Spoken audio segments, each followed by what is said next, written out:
So hello everyone, আজকে যে ক্লাসটা হবে এই ক্লাসটা হবে হলো তোমাদের লেকচার 3 ইংলিশে ফার্স্ট পেপার সেকেন্ড পেপার তো এখন নেই। সো আমি দুর্বা রয় ধ্রুব, থার্ড ক্লাসে দেখা হচ্ছে আবার। সো আজকের ক্লাসের মধ্যে আমরা কোশ্চেন নাম্বার 11 থেকে কোশ্চেন নাম্বার 16 পর্যন্ত পুরোটা শেষ করব।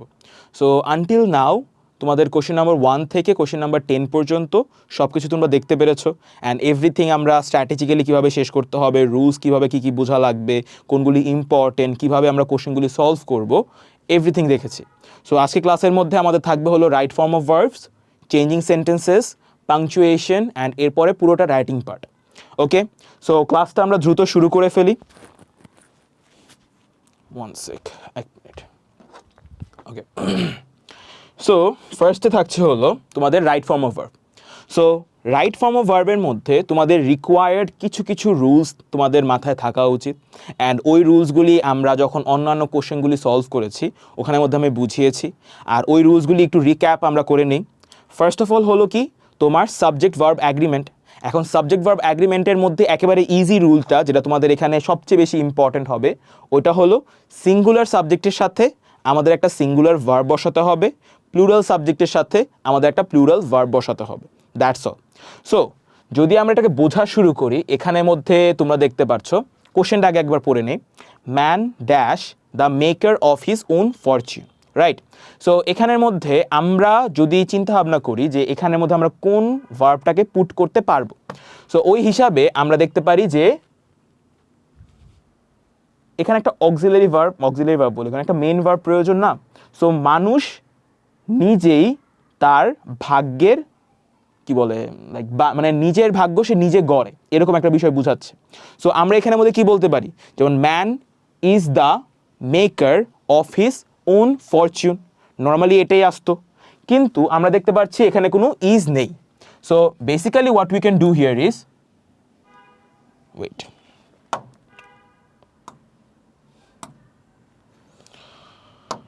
Basically what we can do here is এখানে যে বিটা আছে এই বিটাকে আমরা নিজের মতো চেঞ্জ করতে পারবো। যেমন বি এর জায়গায় আমরা ইজ, আর, ওয়াজ, ওয়্যার এই সব কিছু ব্যবহার করতে পারছি, মানে অ্যাম, ইজ, আর, ওয়াজ, ওয়্যার এগুলি পুট করতে পারছি। সো ডিপেন্ডিং অন যে আমাদের এখানে রিকোয়ারমেন্ট কি ওই হিসাবে আমি বিকে কনভার্ট করে এখানে অ্যান্সারটা পুট করব। যেমন man is the maker of his own fortune, if we are afraid of work we can not dash in life. So তুমি যদি কাজকে ভয় পাও তুমি জীবনে কি করতে পারবা না, উন্নতি করতে পারবা না। নাও দ্য থিং ইজ আমরা দেখব এই উন্নতির সাথে আমাদের কোন মিনিংটা মিলে। যেমন এখানে যে প্রসপার ওয়ার্ডটা আছে এটার মানেও কি উন্নতি বা এগিয়ে যাওয়া। সো ওইটা আমি বুঝতে পারলাম যে আমি এই অপশনটাকে ব্যবহার করব। So now the thing is যে আমাদের এখানে তো গ্রামাটিক্যালি কারেক্ট ওয়েতে এই ওয়ার্ডটা পুট করতে হবে, রাইট? ভার্বটাকে পুট করতে হবে। সেখানে কি ক্যান নট আছে না? সো যেহেতু এখানে ক্যান নট আছে, ক্যান নট কি মানে একটা ক্যান ওটার সাথে নট, সো এই ক্যানটা কি অ্যাকচুয়ালি একটা মোডাল ভার্ব, আর মোডাল ভার্বের পরে আমরা ভার্বের কি পুট করি, বেস ফর্ম পুট করি। তার মানে আমাদের অ্যান্সার কি হবে, prosper. We can not prosper in life. Some people think that success in life dash on luck. Now the thing, success in life, জীবনে সফলতা। সো জীবনে সফলতা এটা কি একটা সিঙ্গুলার সাবজেক্ট না, যে জীবনের মধ্যে সফলতা? তো জীবনের মধ্যে সফলতা যদি একটা সিঙ্গুলার সাবজেক্ট হয় এটার পরে তুমি কি দিবা, একটা সিঙ্গুলার ভার্ব। আর তোমাদের আমি আগের ক্লাসগুলিতে কি পড়িয়েছিলাম, সিঙ্গুলার ভার্ব মানে কি যেটার পরে একটা এস আমরা যুক্ত করি, রাইট? সো এখন আমি দেখি যে বলা হচ্ছে যে কিছু মানুষ চিন্তা করে যে জীবনে সফলতা কিসের উপর নির্ভর করে, ভাগ্যের উপর নির্ভর করে, রাইট? সো যেহেতু ভাগ্যের উপর নির্ভর করে, এই নির্ভর করার ইংলিশ কি, ডিপেন্ড। সো আমাদের অ্যান্সার কি হবে, সাকসেস ইন লাইফ ডিপেন্ডস, কারণ কি singular subject singular verb, success in life depends on lakh. Scientists have toiled day and night in their laboratories with a view to dash radio, television and computer. So now the thing is আগের ক্লাসগুলির মধ্যে আমরা দেখিয়েছিলাম যে two এর পরে যদি আমাদের কোনো একটা জায়গা খালি থাকে ওখানে টু ইনফিনিটিভ ফর্ম অনুযায়ী আমরা ভার্বের বেস ফর্ম পুট করব। বাট ওয়েন আমরা নর্মালি কি জানি, একটা প্রিপোজিশন যদি থাকে ওটার পরে যদি কখনো আমাদের ভার্ব লিখতে হয় তো ওখানে আমি ভার্বের সাথে আইএনজি সংযুক্ত করি, but the exception was hmm, like to. To যখন আমার টু ইনফিনিটিভ ফর্মের সাথে মিলে যায় তখন আমাদের ঝামেলা হয় না। কিন্তু এখানে একটা জিনিস খেয়াল করো তো, টু এর আগে কি আছে? With a view to. এখন উইথ আ ভিউ টু কি? একটা প্রিপোজিশনাল ফ্রেজ। যেহেতু এটা একটা প্রিপোজিশনাল ফ্রেজ আর এইটার পরে তুমি একটা ভার্ব লিখছো, তার মানে কি ওই ভার্বের সাথে তোমাদের আইএনজি সংযুক্ত করতে হবে। And in every other senses তোমার একটা জিনিস মাথায় রাখতে হবে যে আমার এখানে যে টুটা, এটা কি একটা প্রিপোজিশনের রোল প্লে করছে নাকি টু ইনফিনিটিভ ফর্ম অনুযায়ী রোলটা প্লে করছে। ওই হিসাবে তুমি বলতে পারবা যে এখানে আমি কি একটা ভার্বের বেস ফর্ম ব্যবহার করব নাকি ভার্বের প্রেজেন্ট পার্টিসিপল ফর্মটা ব্যবহার করব, এইটাই। So the answer will be what? আগে দেখে নিই জিনিসটা। Scientists have toiled day and night in their laboratories with a view to dash radio, television and computer. মানে বিজ্ঞানীরা তাদের ল্যাবরেটরির মধ্যে দিন রাত খেটেছে কি করার জন্য? রেডিও, টেলিভিশন এবং কম্পিউটারকে মানে কম্পিউটারে খোঁজ করার জন্য, রাইট? মানে কি ইনভেন্ট করার জন্য। তো যেহেতু এখন আমি আইএনজি সংযুক্ত করব, the answer will be what? Inventing.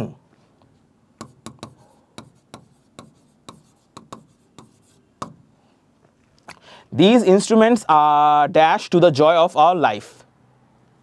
Okay, wait. কি শেষ হয়ে গেল? Invent শেষ। Okay. So এখন এখানে কি বলা হয়েছে? These instruments dash to the joy of our life. Okay. একটা জিনিস চিন্তা ভাবনা করো তো, এই ইনস্ট্রুমেন্টসগুলি আমাদের জীবনে কি খুশি অ্যাড করেছে, রাইট? করেছে। তো যেহেতু এটা অ্যাড করেছে তার মানে কি পাস্টে চলে যাচ্ছে না, but the whole passage was in what? Present tense. তো যেহেতু হোল প্যাসেজটা প্রেজেন্ট টেন্সে, আমরা লাস্টের একটা লাইন শুধুমাত্র পাস্টে লিখতে পারবো না, আর ওটা কি হবে তাহলে? প্রেজেন্ট পারফেক্ট অনুযায়ী আমরা লিখতে পারি। সো ওই হিসাবে দেখতে গেলে দিস ইনস্ট্রুমেন্টস, সাবজেক্টের পরে প্রেজেন্ট পারফেক্ট ফর্মে আমরা কি লিখি? হ্যাভ বা হ্যাজ লিখি ডিপেন্ডিং অন দ্য সাবজেক্ট। এর পরবর্তীতে ভার্বের V3 ফর্ম লিখি। সো এখন যেহেতু দিস ইনস্ট্রুমেন্টস দেওয়া আছে, এটা কি প্লুরাল সাবজেক্ট বোঝাচ্ছে, তার মানে কি আমার এখানে হ্যাভ হবে, হ্যাভ আর ভার্বের V3 ফর্ম, তাহলে কি হবে? অ্যাডেডের ইডি।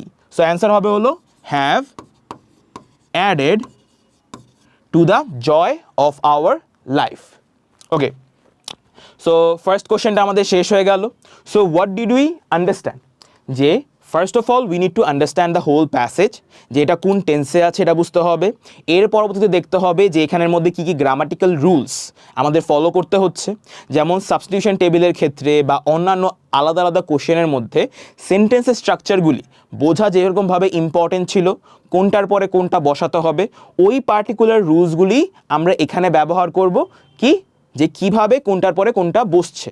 এখানে কোনটার পর কোনটা এত কিছু দেখা লাগবে না, আমাদের খালি দেখা লাগবে ভার্বটা কি আমাদের চেঞ্জ করতে হচ্ছে, বা চেঞ্জ করলেও কতটুকু চেঞ্জ করছি, কি হিসাবে চেঞ্জ করছি, অতটুকু।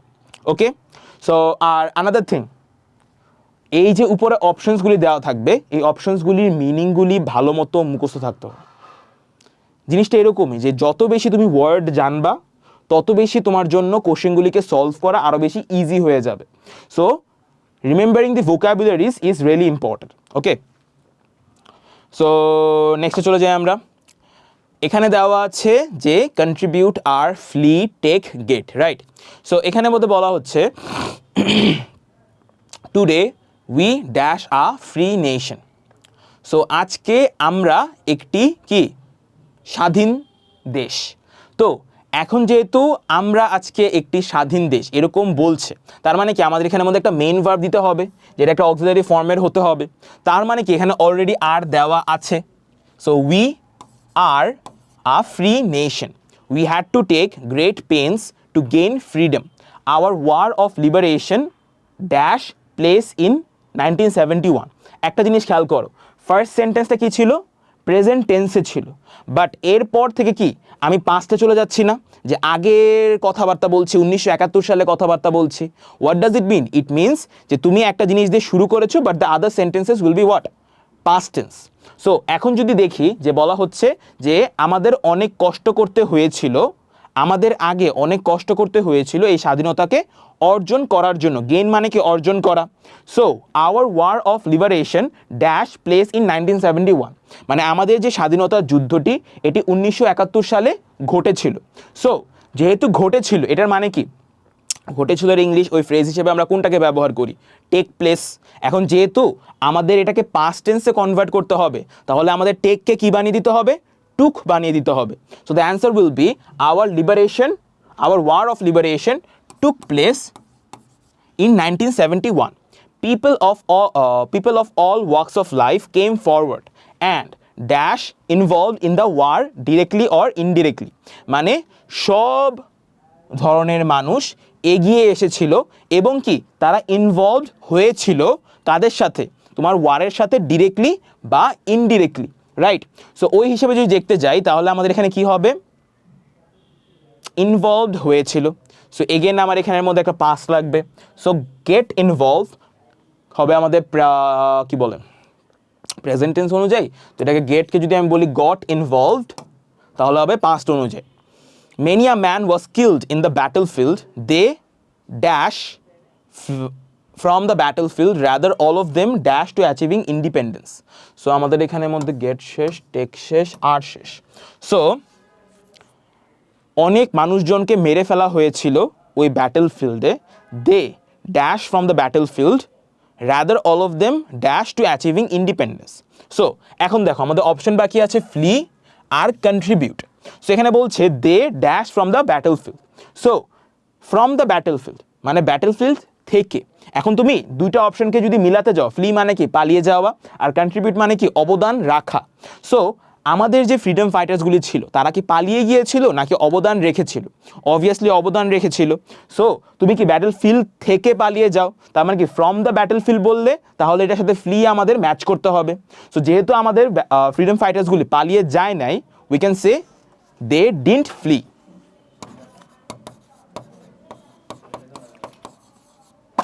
From the battlefield, rather all of them dash to achieving independence, right?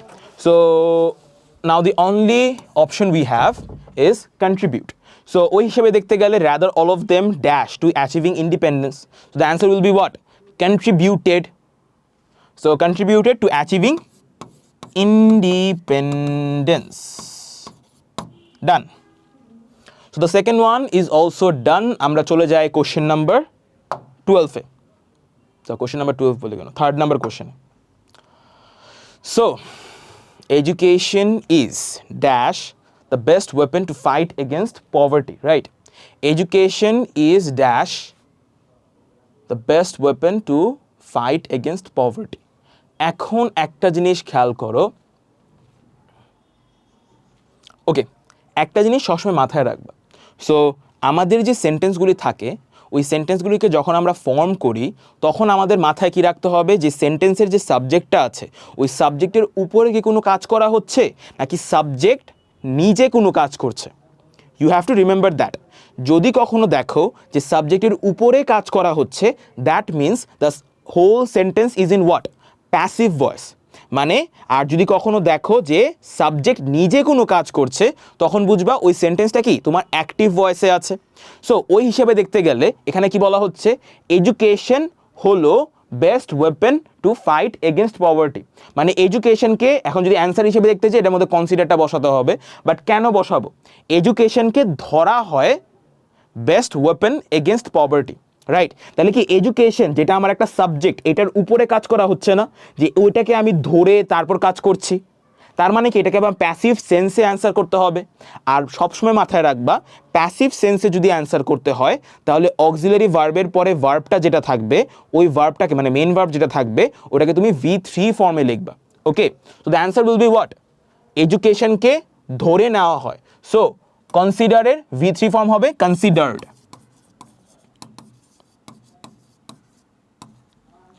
নেক্সটে কি দেওয়া আছে, education and development dash hand in hand, another thing.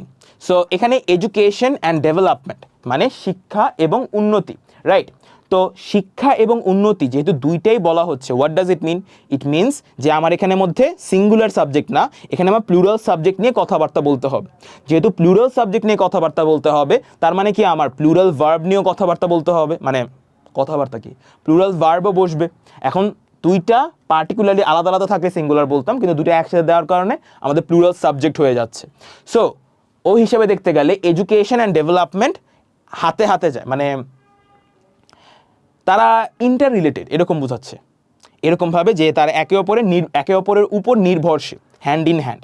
So ওই হিসেবে দেখতে গেলে যে এডুকেশন অ্যান্ড ডেভেলপমেন্ট মানে এডুকেশন অ্যান্ড ডেভেলপমেন্ট একে অপরের উপরে নির্ভরশীল, এটা আমাদের বলতে হবে। সো ওই সেন্সে দেখতে গেলে আমরা কি বলতে পারি, যেহেতু আমরা দেখেছিলাম ওখানের মধ্যে আমাদের কি প্লুরাল সাবজেক্ট ছিল, তো আমরা এখানে যদি গোটাকে ব্যবহার করি, যেটা কি অলরেডি আমাদের প্লুরাল ভার্বের ফর্মে আছে, ওটাকে কি আমরা ডিরেক্টলি ব্যবহার করতে পারবো। যদি এরকম হতো যে আমার এখানে মধ্যে এডুকেশন অ্যান্ড ডেভেলপমেন্ট দুইটা না বলে সিঙ্গুলার সাবজেক্টের কথা বলা হচ্ছিল, তখন আমরা গো ডিরেক্টলি ব্যবহার করতাম না, গোজ বলতাম। কারণ কি আমার সিঙ্গুলার সাবজেক্টের পরে সিঙ্গুলার ভার্ব বসাতে হতো। So the answer will be what? Education and development go hand in hand. A country can reach the summit of development if its citizens dash with education and skills. So, gate শেষ না? Okay, ওনা gate শেষ হয়নি। ওকে, so আমার এখানে বলা হচ্ছে একটা দেশ মানে উন্নতির শিখরে পৌঁছাতে পারবে যদি তার সিটিজেন্সগুলি ড্যাশ হয় এডুকেশন অ্যান্ড স্কিলস দিয়ে। এগেন সিটিজেন্সগুলি যদি এডুকেশন অ্যান্ড স্কিলসের সাথে কিছু একটা হয়, তার মানে কি সিটিজেন্সদের উপরে কাজ করা হচ্ছে, সিটিজেন্সরা নিজেরা কাজ করছে না। তো সিটিজেন্সদের উপরে যেহেতু কাজ করা হচ্ছে, তার মানে কি আমার এখানে একটা অক্সিলারি ভার্ব লিখতে হবে, এরপরে ভার্বের V3 ফর্ম দিতে হবে। সো ওই হিসেবে দেখতে গেলে সিটিজেন্স যেহেতু বলা হয়েছে, আমাদের এখানে অক্সিলারি ভার্বটা কি হতে হবে? প্লুরাল ফর্মের হতে হবে। আর পুরো এটা যেহেতু আমাদের কি প্রেজেন্ট ফর্মে আছে, তার মানে কি এম ইজ আর এর মধ্যে কনসিডার করতে হবে। এম ইজ আর এর মধ্যে প্লুরাল কোনটা? আর, তার মানে আমি এখানে আর ব্যবহার করব। গেল। সো অক্সিলারি ভার্ব কোনটা ব্যবহার করছি এটা তো বুঝতে পারলাম, কিন্তু আমার এখানে মেইন ভার্ব কোনটা হবে এটা আমাদের বুঝতে হবে। সো এখন যদি বলি যে সিটিজেন্সদের আমরা কি সশস্ত্র করছি কাইন্ড অফ, সো মানে তাদেরকে আমরা বলে না আর্সেনালের মধ্যে বন্দুক টন্দুক সব কিছু দিয়ে দিচ্ছে যুদ্ধ করার আগে, সো ওইটাকে আমরা কি ইকুইপ বলি, যে তাদের কাছে যাতে সব রকম রিসোর্সেস থাকে, সব রকম ফ্যাসিলিটিস থাকে কিছু একটা জিনিস অর্জন করার জন্য। And the important thing is what? Education and other skills. So এখানের মধ্যে বলতে পারি ইকুইপ, এটা হবে আমাদের এই ভার্বটা যেটাকে আমরা ব্যবহার করব। আর এটার যদি V3 ফর্মটাকে আমরা ব্যবহার করতে চাই, so the answer will be what? Equipped. Okay, এখানে ডাবল পি না, একটা পি।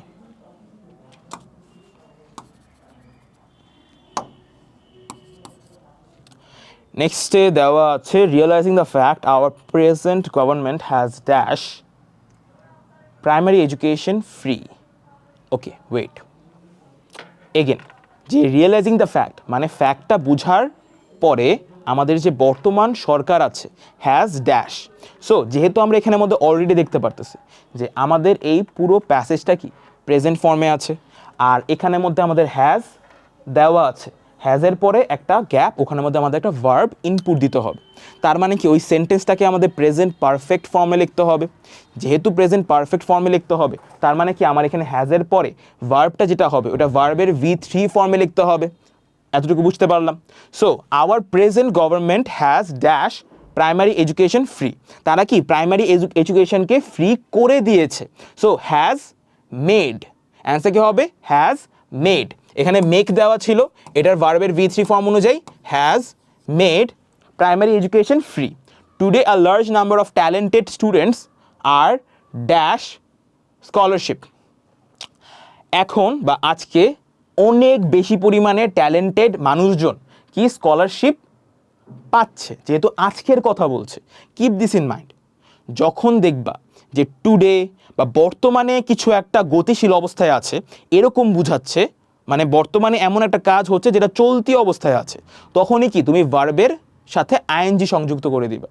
সো যেহেতু এইটাই বাকি আছে যে তারা স্কলারশিপ পাচ্ছে, তো এটার সাথে আমি আইএনজি সংযুক্ত করে কি করব, আর গেটিং স্কলারশিপ। এখানের মধ্যে আমরা কিভাবে বুঝলাম এটা প্রেজেন্ট কন্টিনিউয়াস ফর্মে আছে, এই টুডে দেখে যে বলছে এখনকার সময়ে বা আজকে অনেক বেশি পরিমাণে ট্যালেন্টেড মানুষজন রেগুলারলি স্কলারশিপ পাচ্ছে। তার মানে কি কন্টিনিউয়াস, বর্তমানে চলতি অবস্থায়, তার মানে কি গেটিং। গেল। নেক্সটে চলে যাই আমরা, people dash pleasure.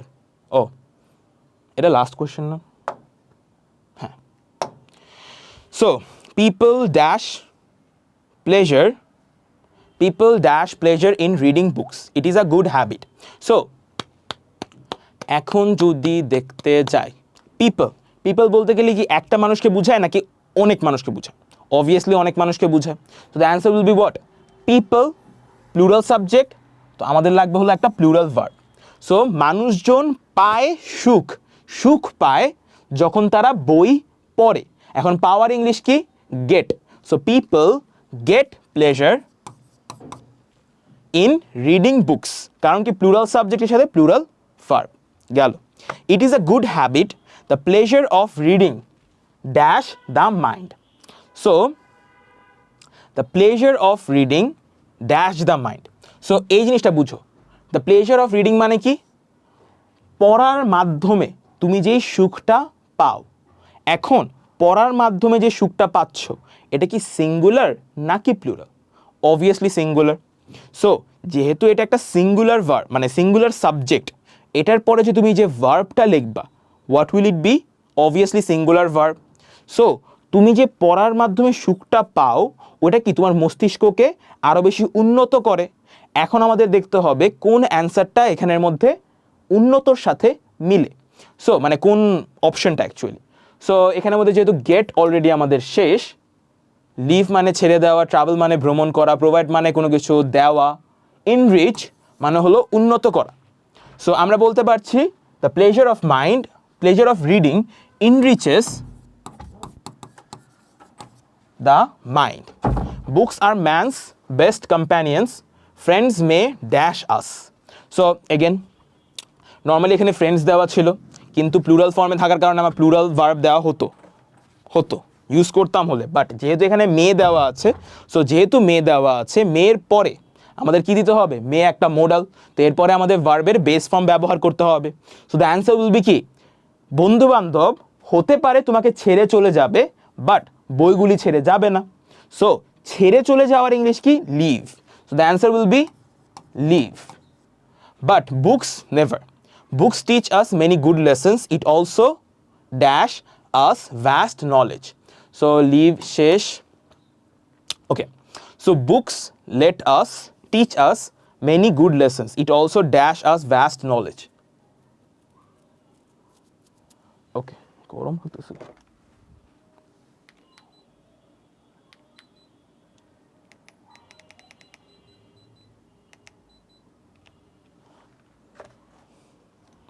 So it also dash us vast knowledge. So এখানে যে ইট দেওয়া আছে, দিস ইজ আওয়ার সাবজেক্ট। যেহেতু এখানে ইট আছে, সো ইটটা কি একটা সিঙ্গুলার সাবজেক্ট। সিঙ্গুলার সাবজেক্টের পরে তুমি কি দিবা, সিঙ্গুলার ভার্ব। ওকে, সিঙ্গুলার সাবজেক্টের পরে যদি তুমি সিঙ্গুলার ভার্ব দাও, এখন আমাদের অপশন বাকি আছে প্রোভাইড আর ট্রাভেল। তো বুকস তোমাকে কি করে, অনেক বেশি পরিমাণে জ্ঞান দেয়। সো এটার ইংলিশ কি, provide. So it also provides, কারণ কি সিঙ্গুলার সাবজেক্টের পরে singular verb. provides us vast knowledge. Through books we can dash almost all over the world. Through books we can, we এখানে আমাদের মেইন সাবজেক্ট। সো বইয়ের মাধ্যমে তুমি প্রায় পুরো পৃথিবীকে কি ঘুরে দেখতে পারো। সো প্লুরাল সাবজেক্টের পরে আমাদের প্লুরাল ভার্ব হওয়া কথা। আর ওকে, এইসব কিছু বাদ, কারণ কি অলরেডি আমাদের এখানের মধ্যে ক্যান আছে, which is a modal verb. So ভার্বের বেস ফর্ম যেটা থাকবে ওটাকে আমরা ব্যবহার করব। সো এটা অলরেডি আমাদের বেস ফর্মে দেওয়া আছে। So the answer will be we can travel almost all over the world. Okay, so now with this আমাদের right form of verb fully complete. So one thing I can ensure is, তুমি যদি এই 4টা কোশ্চেনের পুরো জিনিসটা বুঝে থাকো যে আমি কোন কোন রুলসগুলিকে ব্যবহার করেছি, কখন কখন জিনিসগুলিকে ব্যবহার করেছি, অ্যান্ড কীভাবে জিনিসগুলিকে ব্যবহার করেছি, then you don't have any problem, you will never have any problem. So just যদি না বুঝে থাকো আরেকবার এই পার্টটা একবার রিপিট করো, আরেকবার ভালো করে বোঝার ট্রাই করো, দেখবা কোনো রকম প্রবলেম থাকবে না। আমি সব কিছু এখানের মধ্যে বলে দিয়েছি। জাস্ট যদি বুঝে থাকো এখন তোমার কি করণীয়, right form of verb related question খুঁজো, কোশ্চেন প্র্যাকটিস করো, কোশ্চেন খুঁজো, কোশ্চেন প্র্যাকটিস করো। অ্যান্ড যখন তুমি কোশ্চেনগুলি প্র্যাকটিস করবা, ওখানের যে অপশনসগুলি থাকবে বা ওই যে প্যাসেজগুলি থাকবে, যেই ওয়ার্ডগুলির মিনিং তুমি জানো না, ওই ওয়ার্ডগুলির মিনিংগুলি এক জায়গায় লেখে বারবার মনে রাখার চেষ্টা করবা। ওকে, আর ওই ওয়ার্ডগুলি বিভিন্ন জায়গায় ব্যবহার করবা, দেখবা মিনিংগুলি মাথায় আটকে যাবে। So two things are important. First of all হলো ভোকাবুলারি, যেটা সবচেয়ে বেশি important, and the second one is remembering the rules. Okay, দুইটা জিনিস তুমি যদি রেগুলার করো তাহলে দেখবা তোমার কোনো রকম সমস্যা হচ্ছে না। এখন দুইটা জিনিস তুমি কীভাবে করতে পারবা, রেগুলার কনসিস্টেন্টলি প্র্যাকটিস করার মাধ্যমে। রেগুলার প্র্যাকটিস করবা, কোশ্চেন সলভ করবা, সব কিছু মনে থাকবে। ওকে, সো নেক্সট কোশ্চেনে আমরা চলে যাই, which is question 12, changing sentences. তো চেঞ্জিং সেন্টেন্সেসের মধ্যে আমাদের কয়েকটা জিনিস আছে, যেমন first of all assertive, negative, তোমাদের ইন্টারোগেটিভ মানে ওই যে 5 ধরনের ওইগুলি, তারপর আছে হলো টেন্সের পার্টগুলি। সো ওই পার্টগুলিও আমি সব কিছু দেখাবো, লাস্টের মধ্যে অ্যাক্টিভ প্যাসিভের পার্টটাও আমি একটু দেখিয়ে দিব, কারণ কি যেগুলি যেগুলি তোমাদের সিলেবাসে আছে পুরোটাই আমি আজকে দেখিয়ে দিব। সো আমরা দ্রুত শুরু করি।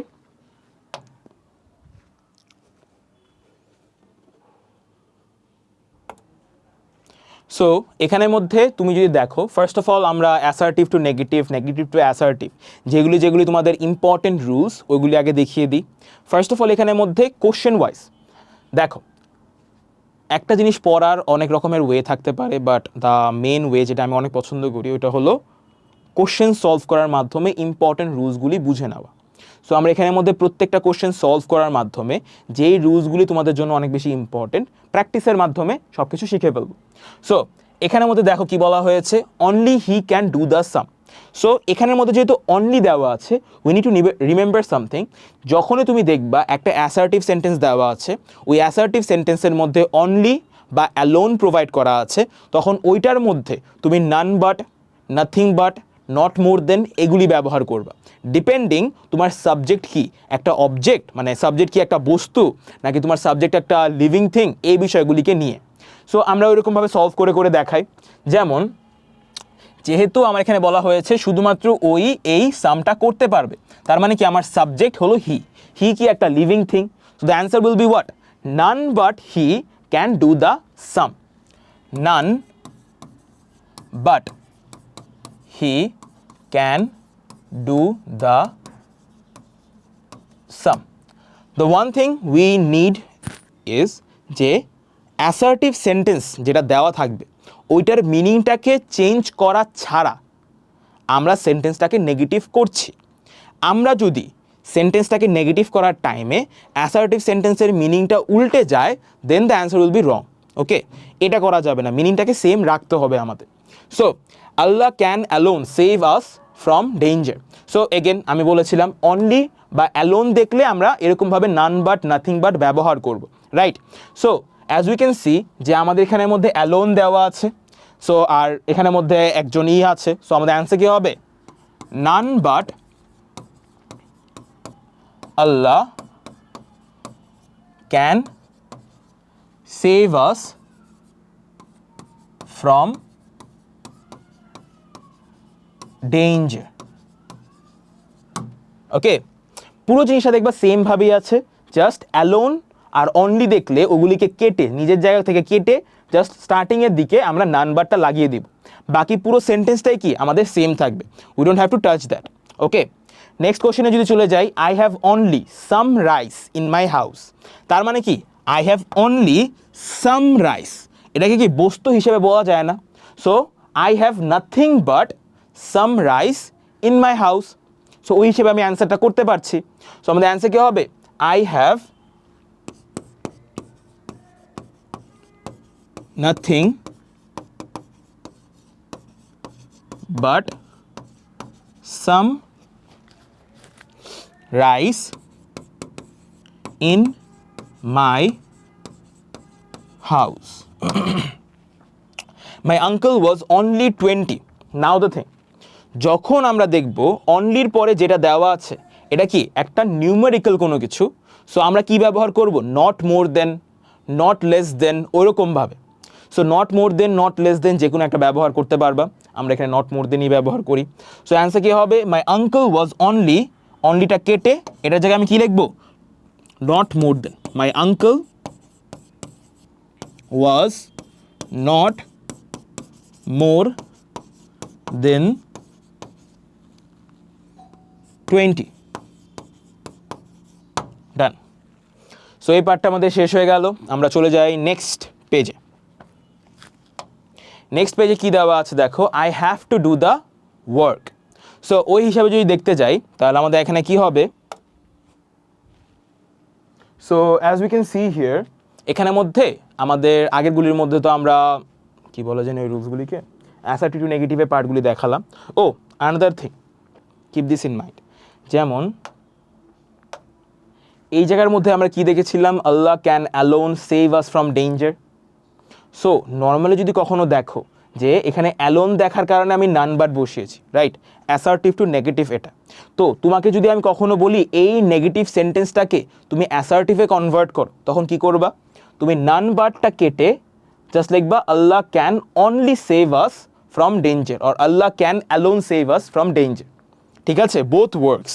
ওকে, সো আমি জাস্ট রুলস হিসেবে যেহেতু দেখিয়ে যাচ্ছি, তো এখানের মধ্যে তুমি অ্যাসার্ট মানে সেম রুলটাকে ফলো করে তুমি অ্যাসার্টিভ থেকে নেগেটিভও যেতে পারবা, আবার সেম রুলটাকে ফলো করে জাস্ট রিভার্সিভলি তুমি নেগেটিভ থেকে অ্যাসার্টিভও যেতে পারবা। So try to understand the rule both ways, যে দুইভাবে করলে তোমাদের শেখাটা তাড়াতাড়ি হবে। ওকে, সো বাকিগুলিও তোমরা সেমভাবেই শেষ করবা, তাহলে দেখবা হয়ে যাচ্ছে তোমাদের সব কিছু। সো এখান থেকে আমরা শুরু করি। এখানে দেখো কি দেওয়া আছে, I have to do the work. So I have to do the work, যখনই তোমরা দেখবা যে আমাদের এখানের মধ্যে হ্যাভ টু বা মাস্ট ব্যবহার করা হচ্ছে, তখনই তুমি কি ইউজ করবা, ওইগুলিকে কেটে জাস্ট ওই জায়গার মধ্যে লিখে দিবা ক্যান নট বাট। সো যদি আমাদের অ্যান্সার হয় নেগেটিভ, রাইট, এটাকে নেগেটিভে কনভার্ট করতে হবে, তো আমাদের অ্যান্সার কি হবে, আই হ্যাভ টুটা আমি কেটে দিব, এখানে লিখবো ক্যান নট বাট, আর পুরো জিনিসটা পরে লিখে দিব ডু দ্য ওয়ার্ক।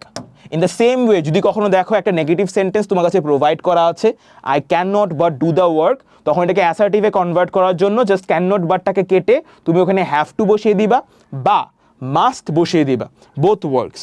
ওকে, নেক্সটে দেখো they must obey the rules. এই কোশ্চেনটা তোমরা নিজেরা সলভ করতে চেষ্টা করো। যেমন দে মাস্ট দেওয়া আছে, সো আগেরটার মতোই কি আমরা হ্যাভটা মানে মাস্টটাকে কেটে ওটার জায়গায় লিখে দিব can not but, and that will be our answer. So এখানে যদি আমি, এটা তো অ্যাসার্টিভে আছে, এটা যদি মাস্টটা কেটে আমি ক্যান নট বাট দিয়ে দেই এটার জায়গায়, so that will become my answer. They can not but obey the rules, গেল এই পার্টটা। এরপরটা দেখো every king has a crown.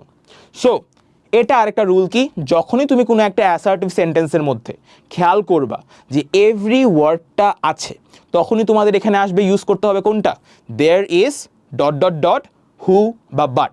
Okay, so এখানের মধ্যে যেরকম হবে, যেমন every king has a crown, এটার অ্যান্সার কি হতে পারে, there is no king who doesn't have a crown, or there is no king who না sorry there is no king but has a crown. এটা সো দুইটাই কাজ মানে দুইটাই ঠিক আছে, তোমার যেটা ব্যবহার করতে ভালো লাগে তুমি ওইটাই ব্যবহার করবা। তো আমাদের অ্যান্সারটা যদি আমরা লিখতে যাই, there is no king but has a crown. নেক্সটে কি দেওয়া আছে, everyone wants to be happy.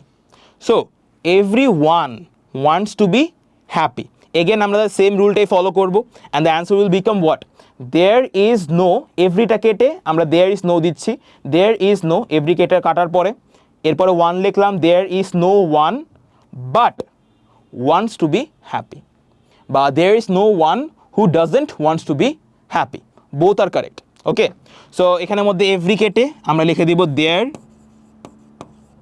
Is no one, তারপর ওয়ান্সের আগে মানে আমাদের যে ভার্বটা থাকবে ওই ভার্বের আগে আমি বাটটাকে লিখে দিব। ঠিক আছে, যেমন এখানে হ্যাজ কি ছিল আমাদের মেন ভার্ব, তো ওই মেন ভার্বের আগে আমি বাটটা লিখেছিলাম।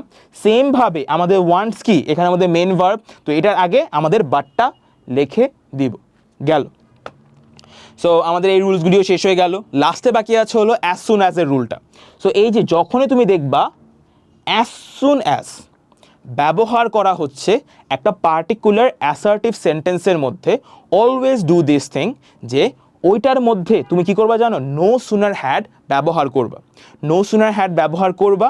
আর ওকে, একটা জিনিস খেয়াল করো, এখানের মধ্যে কি দুইটা ক্লজ দেওয়া আছে না, as soon as the thief saw the police he ran away, দুইটা ক্লজ দেওয়া আছে, রাইট? যেহেতু দুইটা ক্লজ দেওয়া আছে, অ্যাজ সুন অ্যাজ যেই ক্লজটার মধ্যে আছে ওই ক্লজটার মধ্যে তুমি অ্যাজ সুন অ্যাজটাকে সরিয়ে লিখবা হলো নো সুনার হ্যাড, আর এর পরবর্তীতে ওই পার্টিকুলার ক্লজের মধ্যেই যে ভার্বটা থাকবে ওটাকে V3 ফর্মে কনভার্ট করে দিবা। So let's see what the answer becomes. So অ্যান্সারটা হয়ে যাবে হলো অ্যাজ সুন, সরি এটা লিখতেছি কেন, no sooner had the thief, সে, এই যে দেখো এখানে কি আমাদের মেন ভার্ব না এটা স, এখন স কিন্তু সি স সিন, স কি আমাদের V2 ফর্ম, তো আমার এখানে আমাদের কি দিতে হবে V3 form. So the answer will be what, মানে অ্যান্সার না, verb will be what, the thief seen the police, police, এরপরে যে কমাটা আছে না, এই কমাটার জায়গায় তুমি দিবা হলো দেন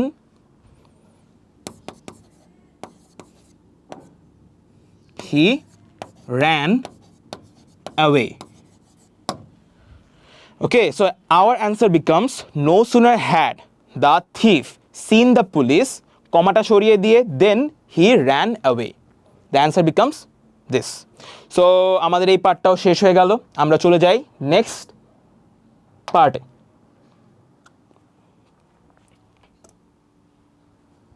সো আমাদের কি এই পর্যন্ত assertive to negative, negative two assertive শেষ হয়ে গেল। নাও এখন থেকে আমাদের কি করতে হবে, এখন থেকে আসবে হলো অ্যাসার্টিভ টু ইন্টারোগেটিভের গুলি। সো যেহেতু অ্যাসার্টিভ টু ইন্টারোগেটিভের গুলি আসছে, এখানে আমাদের একটা জিনিস খেয়াল করো, first of all we need to understand the question. যখন একটা অ্যাসার্টিভ সেন্টেন্সকে তুমি ইন্টারোগেটিভে কনভার্ট করার ট্রাই করবা, দেখবা হলো অ্যাসার্টিভ সেন্টেন্সটা যদি তোমার মানে পজিটিভ ফর্মে থাকে, তো ইন্টারোগেটিভটাকে মধ্যে তুমি নেগেটিভ আনবা। যেরকম Habib is working hard, so এইটার মধ্যে যে অক্সিলারি ভার্বটা থাকবে না, এই অক্সিলারি ভার্বটাকে তুমি সামনে নিয়ে আসবা, আর লাস্টে তুমি একটা কোশ্চেন মার্ক দিয়ে দিবা, এরপরে ওই অক্সিলারি ভার্বের সাথে একটা নট সংযুক্ত করে দিবা, that will become your answer. So আমাদের অ্যান্সারটা কি দাঁড়াচ্ছে, ফার্স্ট অফ অল আমি অক্সিলারি ভার্বটাকে সামনে নিয়ে আসলাম, সো দিলাম ইজ, যেহেতু এটা কি একটা অ্যাফার্মেটিভ সেন্টেন্স, এটার মধ্যে দিলাম আমি নট, মানে অ্যান্সারের মধ্যে নট এসে বলল, ইজেন্ট হাবিব ওয়ার্কিং হার্ড, এরপরে বাকিটা পুরোপুরি সেম, আর লাস্টের দিকে ফুল স্টপের জায়গায় একটা কোশ্চেন মার্ক। সেমভাবে যদি কখনো দেখো ইজেন্ট হাবিব ওয়ার্কিং হার্ড এই ধরনের কোশ্চেন থাকে, তখন এটাকে কি এরকমভাবেই তুমি অ্যাসার্টিভে কনভার্ট করতে পারবা। জাস্ট ইজ নটটাকে সামনে এনে ফেলবা, মানে ভিতরে এনে ফেলবা, আর নটটাকে কেটে ফেলবা, that will become your answer. শেষ। নেক্সটে দেখো you do not know me well. So যেহেতু অলরেডি এই কোশ্চেনের মধ্যে কি নেগেটিভ করে দেওয়া আছে, তার মানে কি আমাদের ইন্টারোগেটিভ সেন্টেন্সটার মধ্যে কি করতে হবে, অ্যাফার্মেটিভ অবস্থায় থাকবে। সো যেহেতু অ্যাফার্মেটিভ অবস্থায় থাকবে, ফার্স্ট অফ অল কী করবো, আমাদের যে অক্সিলারি পার্টটা আছে এটাকে সামনে এনে ফেললাম, ডু,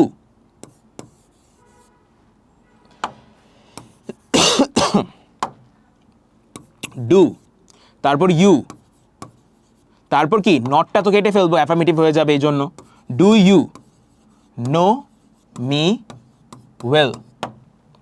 নেক্সটের মধ্যে কী দেওয়া আছে, ইউ নো মি ওয়েল, যেহেতু এটা কি অ্যাফার্মেটিভ সেন্টেন্স, এটাকে যখন ইন্টারোগেটিভে করব নেগেটিভ করে ফেলতে হবে। সো এখানের মধ্যে একটা জিনিস খেয়াল করতে হবে, যেমন আগের গুলির মধ্যে কি আমাদের অক্সিলারি ভার্বটা কি প্রদান করা ছিল না, কিন্তু এটার মধ্যে কিন্তু কোনো অক্সিলারি ভার্ব আমি দেখতে পারছি না। So one thing you need to keep in mind হলো, যদি কখনো দেখো অক্সিলারি ভার্ব দেখতে পারছো না, ইট মিনস যে ওটার মধ্যে অক্সিলারি ভার্ব কি লুকানো অবস্থায় আছে।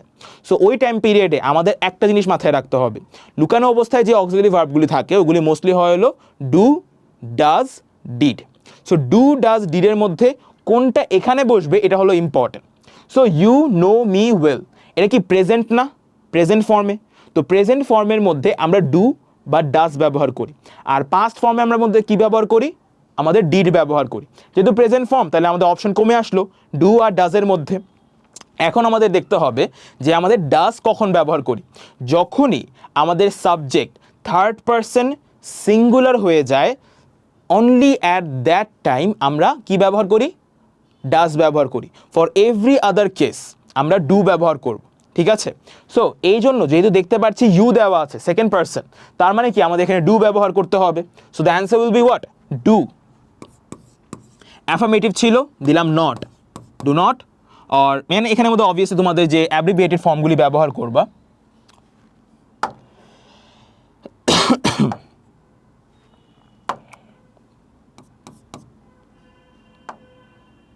এটা তো লাগতেছেই না। Don't you know me well, শেষ। এর পরবর্তীতে দেখো everybody likes an honest man. যখনই তুমি দেখবা এভরি দিয়ে কোনো একটা ওয়ার্ড দেওয়া আছে, জাস্ট হু দিয়ে দিবা ওই জায়গায়, হু। এর পরবর্তীতে তোমার কি ডাজ আসবে, ঠিক আছে। সো এখানের মধ্যে যদি দেখো এভরিবডি বলা হয়েছে না, যেহেতু এখানে এভরিবডি বলা হয়েছে, what does it mean, it means যে আমাদের এখানের মধ্যে একটা জিনিস আছে, মানে এভরিবডির পরে নর্মালি আমরা ডাজেন্ট ব্যবহার করি, সো হু এর পরে আমরা ডাজেন্টই ব্যবহার করব। সো আর কি বলে প্লুরাল হওয়ার কারণে ওইরকমভাবে, যেমন যদি আগের রুলটার সাথে তুমি ফলো আপ করতে যাও, আমার এখানে লাইকস আছে, রাইট। সো লাইকস মানে কি আমাদের সিঙ্গুলার সাবজেক্টের জন্য সিঙ্গুলার ভার্ব ছিল, আর এটা কি থার্ড পারসন সিঙ্গুলার অনুযায়ী আমরা ব্যবহার করছি। সো এই জন্য কি এখানের মধ্যে যেই অক্সিলারি ভার্বটা লুকানো অবস্থায় আছে ওটাকে আমাদের বের করে তারপর লিখতে হবে। সো এখানে অক্সিলারি ভার্বটা লুকানো অবস্থায় আছে কে, আমাদের ডাজ। তো এই জন্য আমরা দিব ফার্স্ট অফ অল হু কেটে লিখবো হলো, মানে এভরিবডি কেটে লিখবো হলো হু। এর পরবর্তীতে লুকানো যে অক্সিলারি ভার্বটা আছে এটাকে লিখবো, এখন যেহেতু এটা একটা অ্যাফার্মেটিভ সেন্টেন্স আমাদের দিব হলো হু ডাজেন্ট। তারপর হলো লাইকস যেটা আছে ভার্বের, এটার বেস ফর্ম লিখবো, মানে এখন আমাদের এসটাকে সরিয়ে ফেলবো। তো who doesn't like an honest man. ও another thing you can use, যেমন অনেকেরই একটা কনফিউশন হয় যে ভাইয়া আমি তো বুঝলাম থার্ড পারসন সিঙ্গুলারের পরে আমি ডাজ বসাবো, অন্যান্য ক্ষেত্রে আমি ডু বসাবো, বা যদি পাস্ট টেন্স দেখি তাহলে সবসময় ডিড বসাবো, কিন্তু আমি একটু কনফিউজড হয়ে যাই, and this is like normal. একটা জিনিস খেয়াল করবা, মানে এরকম ধরনের চেঞ্জিং সেন্টেন্সের ক্ষেত্রে এটা খেয়াল করতে পারো, ওটা হলো যদি কখনো একটা পার্টিকুলার সেন্টেন্সে তুমি দেখো যে অক্সিলারি ভার্বটা প্রদান করা নেই, এটা একটু লুকানো অবস্থায় আছে, তখন খেয়াল করবা যে এটার মধ্যে যে ভার্বটা আছে ওই ভার্বটা কীরকম আছে। যদি কখনো দেখো ভার্বের পরে এস আছে, তার মানে হলো কি ওইটার মধ্যে লুকানো অবস্থায় ডাজ আছে। আর যদি দেখো ভার্বের পরে এস নেই, তার মানে ওটার মধ্যে লুকানো অবস্থায় কি আছে, ডু আছে প্রেজেন্ট ফর্মের জন্য। পাস্টের জন্য তো সবই ডিড। যেমন আমার এখানে নো ছিল, নো এর মধ্যে কি লাস্টে এস দেওয়া আছে, তার মানে আমাদের এখানে ডু আসবে। কিন্তু আমার এখানে মধ্যে কী ছিল, ডাজ লুকানো অবস্থায় ছিল, তার মানে কি ভার্বের সাথে এস সংযুক্ত ছিল। সো এরকমভাবে মাথায় রাখতে পারো, যদি দেখো ভার্বের সাথে এস সংযুক্ত অবস্থায় আছে তার মানে এটার ভিতরে লুকানো অবস্থায় আছে ডাজ, আর যদি দেখো ভার্বের সাথে সংযুক্ত অবস্থায় এস নেই তার মানে এটার মধ্যে লুকানো অবস্থায় আছে হলো ডু, প্রেজেন্ট টেন্সের জন্য অনলি এটা। Who doesn't like an honest man. তারপর কি আছে, nobody trusts a liar. So nobody, again everybody, nobody, এগুলিকে অনেকগুলি মানুষের কথা বলছে। সো ওই হিসাবে দেখতে গেলে আমাদের এখানের মধ্যে কি, oh another thing you might think যে আমাদের এখানের মধ্যে এভরিবডি এখানের মধ্যে তো সবাইকে বুঝাচ্ছে, কিন্তু না, প্রত্যেকজন, প্রত্যেক বুঝাচ্ছে, মানে কি প্রতি একজন এরকমভাবে। সো ওই হিসাবে আমরা বলতে পারবো এটা একটা সিঙ্গুলারভাবে চিন্তাভাবনা করছে, কিন্তু যদি যখন আমরা সেন্টেন্সে ব্যবহার করি তখন প্লুরাল হিসেবে বলে থাকি। সো ওইটা একটু কনফিউশন হয়ে যায় অনেকে। So nobody trust a liar, আগেটার মতোই তুমি এখানে নোবডি দিবা, এরপরে নোবডিকে কেটে লিখবা হলো হু, তারপর এটা দিয়ে দিবা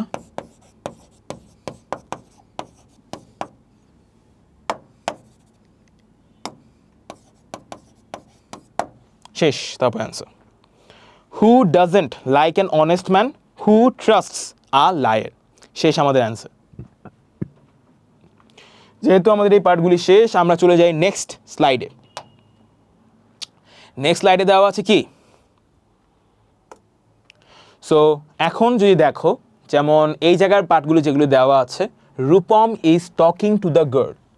সো আগেরটার মতোই তুমি জাস্ট এখানে অক্সিলারি ভার্বটাকে আমি ফাইন্ড আউট করছি, এটাকে আমি সামনে নিয়ে আসব, আর যেহেতু এটা অ্যাফার্মেটিভ অবস্থায় আছে, এই ইজের সাথে আমি একটা নট সংযুক্ত করে দিব। সো এখানের মধ্যে ইজটা কাটলাম, আর এখানে লিখবা হলো is not Rupam talking to the girl. আর এরপরে এই যে ডটটা আছে, এই ডটের জায়গায় তুমি একটা কোশ্চেন মার্ক ব্যবহার করবে। That's all, and you will get your answer that way. Okay, নেক্সটে যদি খেয়াল করো, এখানে Asma goes to school. First of all সেন্টেন্সটা আমার কী অবস্থায় আছে, আমাদের অ্যাফার্মেটিভ অবস্থায় আছে। যেহেতু অ্যাফার্মেটিভ অবস্থায় আছে, আমার এটাকে নেগেটিভে লিখতে হবে, ইন্টারোগেটিভের টাইমে গেল। আর এখানে কি জি, গো এর পরে কি ইএস আছে না, মানে ভার্বের সাথে ইএস আছে, তার মানে কি লুকানো অবস্থায় কোন অক্সিলারি ভার্বটা আছে, ডাজ আছে।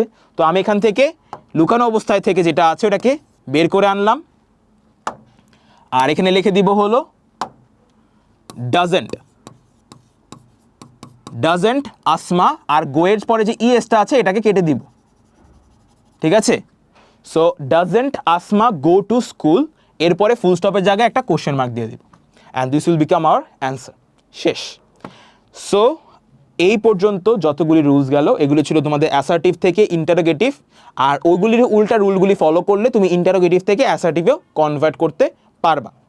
সো এখন থেকে আসবে হলো অ্যাসার্টিভ থেকে এক্সক্লেমেটরি, এক্সক্লেমেটরি থেকে অ্যাসার্টিভ, ওইরকমভাবে নিয়মগুলি। So what a fool he is. So যেহেতু what a fool he is, এটাকে আমাদের অ্যাসার্টিভে কনভার্ট করতে হবে।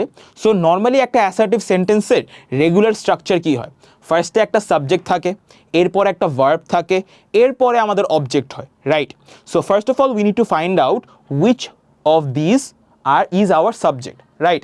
সো আমার এখানে আমরা দেখতে পাচ্ছি what a fool he is. তো এই যে হি এর ব্যাপারে পুরো কথাটা বলা হচ্ছে না, সো হি মানে this particular word is our subject. So আমরা এখানে বলতে পারি হি, এরপরে আমাদের দেখবো অক্সিলারি ভার্ব কোনটা দেওয়া আছে, হি ইজ, এরপর আ। এখন যেহেতু আমি দেখতে পাচ্ছি এটা একটা এক্সক্লেমেটরি সেন্টেন্স, তার মানে কি অনেক বেশি ইমোশন দিয়ে বলছে, তো আমাদের অ্যাসার্টিভ সেন্টেন্সের মধ্যে ওই ইমোশনটা বা ওই এমফাসিসটা বা ওই যে জোর দিয়ে বলাটা আমাদের দেখাতে হবে। যেহেতু আমার এখানের মধ্যে কি একটা সাবজেক্টের ব্যাপারে বলছে, তার মানে আমি কি ব্যবহার করব, আমি বলবো great. He is a great fool, মানে অনেক বড় একটা বোকা ও। এরপরটা দেখো, হোয়াট বিউটিফুল ওয়েদার ড্যাশ, ঠিক আছে। So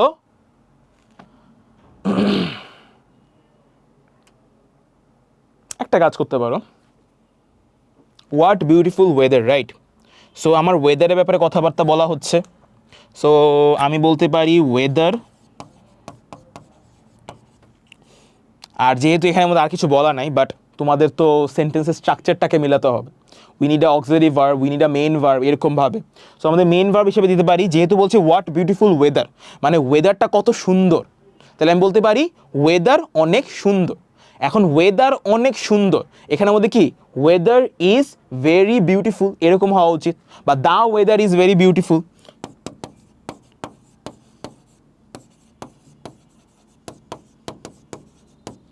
okay,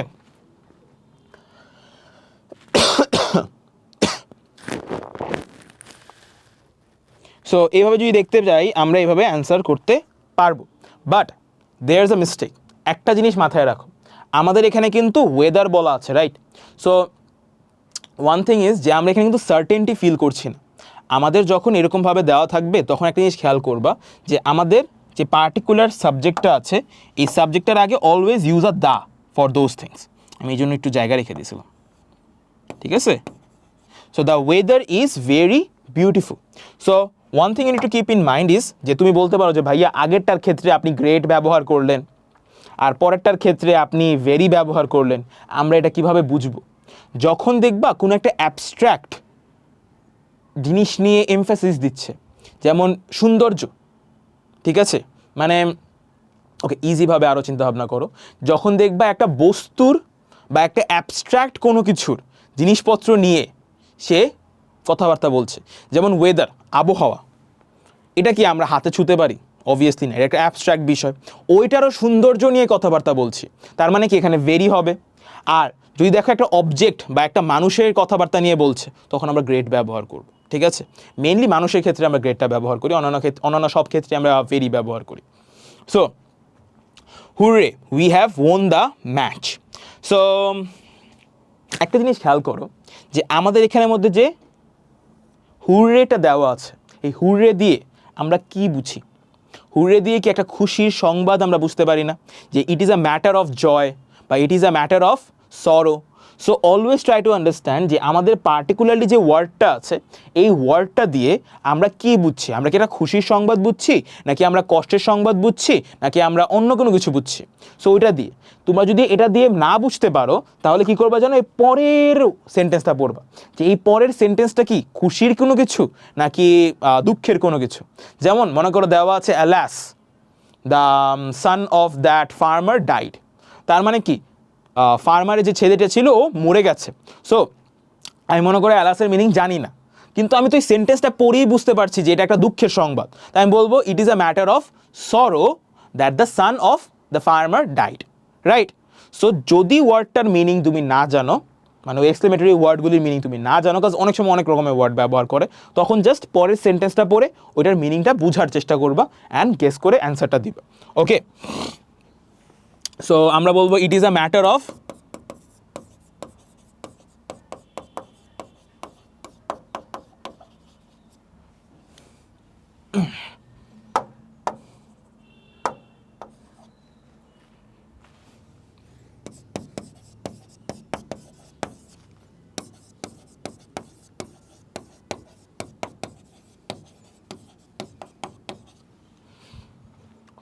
Okay, so our answer becomes it is a matter of joy that we have won the match. So এই পার্টটার মধ্যে যদি আমরা দেখো, এখানের মধ্যে কি দেওয়া আছে? alas he is undone, right? So he is undone, normally মনে করে অ্যালাসের মিনিং আমি জানি না। অ্যালাসের নর্মাল মিনিং হলো কষ্টের একটা বিষয়। সো এটাকে যখন আমরা অ্যাসার্টিভে কনভার্ট করবো, আমরা বলবো it is a matter of সরো। সেমভাবে যদি কখনো আমরা দেখি একটা সেন্টেন্সের মধ্যে, যেটা একটা অ্যাসার্টিভ সেন্টেন্স, ওটাকে তোমাকে এক্সক্লেমেটরিতে কনভার্ট করতে বলা হচ্ছে, তখন কি করবা? ইট is a matter of sorrow that he died, এরকম মনে করে দেওয়া আছে, তখন তুমি বলবা অ্যালাস হি ডাইড। ওকে, এরকমভাবেই তুমি মানে জাস্ট উল্টোভাবে চিন্তা ভাবনা করবা। সেম নিয়ম পুরোটাই সেম। তোমার জাস্ট দেখে দুটাকে চিনে তুমি জাস্ট ওই অ্যান্সারটাকে, মানে ওই রুলটাকে ইমপ্লিমেন্ট করে অ্যান্সারটা বের করে আনবা, that's all, nothing else. So যেহেতু আমাদের অ্যালাস দেওয়া আছে, আমরা বলবো it is a matter of সরো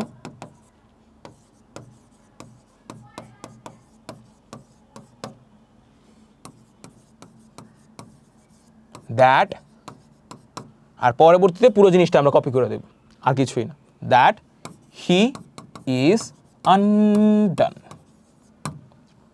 ওকে, নেক্সটে দেখো, if I were a bird, যদি আমি একটি পাখি হতাম। সো যদি আমি একটা পাখি হতাম মানে কি, এটা একটা উইশের মতো না? তো আমরা এখানে অ্যান্সারে বলবো I wish I were a bird. So just এরকম কোশ্চেনের ক্ষেত্রে বলবা I wish I were a bird.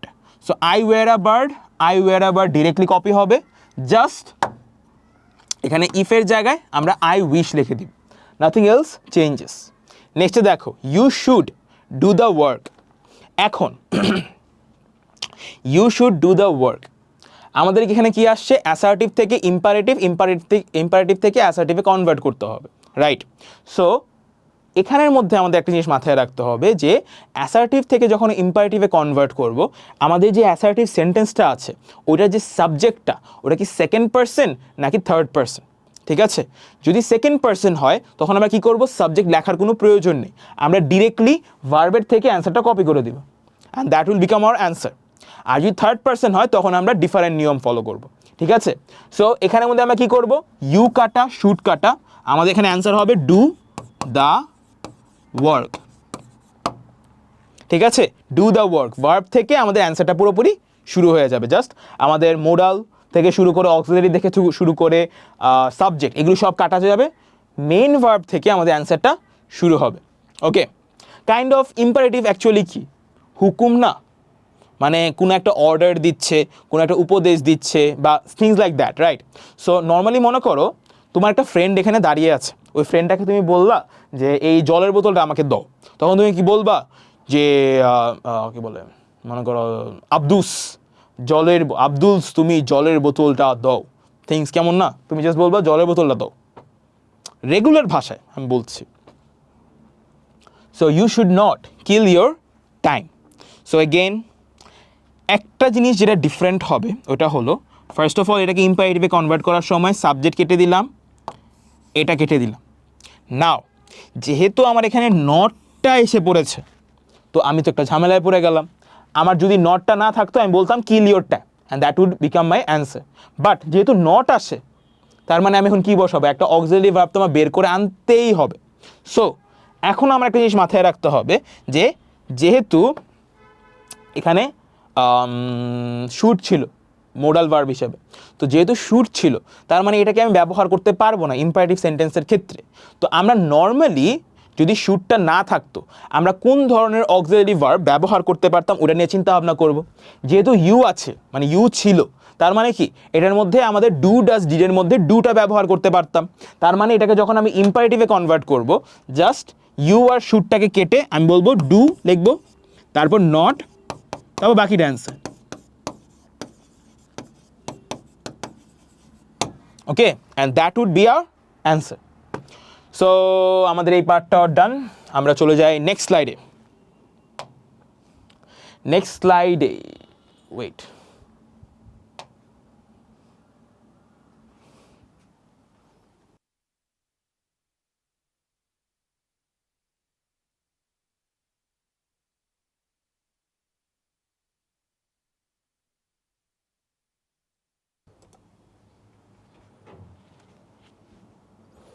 So যেহেতু আমাদের এই পার্টগুলি done, what we can do here is যে এর পরবর্তীতে আমরা টেন্সের কিছু পার্ট একটু দেখে নিই।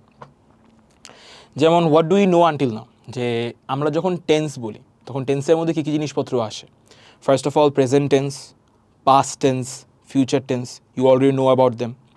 সো এই যে প্রেজেন্ট টেন্স মানে বর্তমান, পাস্ট টেন্স মানে অতীত, ফিউচার মানে কি আমাদের ভবিষ্যৎ, এগুলিকেও আমরা আবার ডিফারেন্টভাবে ভাগ করতে পারি। কী রকম হতে পারে, যেমন প্রেজেন্টের আন্ডারে কী আছে, ফার্স্ট অফ অল আছে হলো সিম্পল টেন্স, রাইট, মানে প্রেজেন্ট সিম্পল বা প্রেজেন্ট ইনডিফিনিট। সো যদি একটা পার্টিকুলার এক্সাম্পল নেই আমরা, যেমন আই প্লে ফুটবল,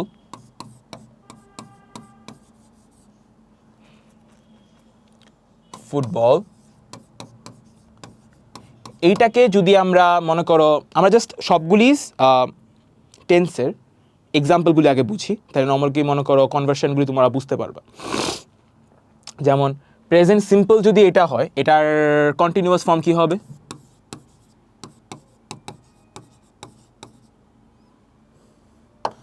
মানে প্রেজেন্ট কন্টিনিউয়াস।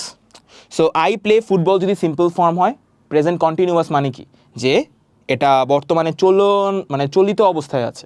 সো সিম্পল বলতে গেলে আমরা কি বুঝি, যে বর্তমানে হয়েছে, বা মনে করো একটা ফ্যাক্ট বা একটা ইনফরমেশন বর্তমানের অবস্থায় আমরা নর্মালি বলি প্রেজেন্ট সিম্পল ফর্মে এটাকে নর্মালি বলে থাকি। যেমন আই প্লে ফুটবল মানে কি আমি ফুটবল খেলি। সো কন্টিনিউয়াস অবস্থায় এটার মানে কি যে বর্তমানে এটা চলতি অবস্থায় আছে, মানে এটা বর্তমানে হচ্ছে, তার মানে কি আমি ফুটবল বর্তমানে খেলছি। তো the sentence will be what, I am playing football.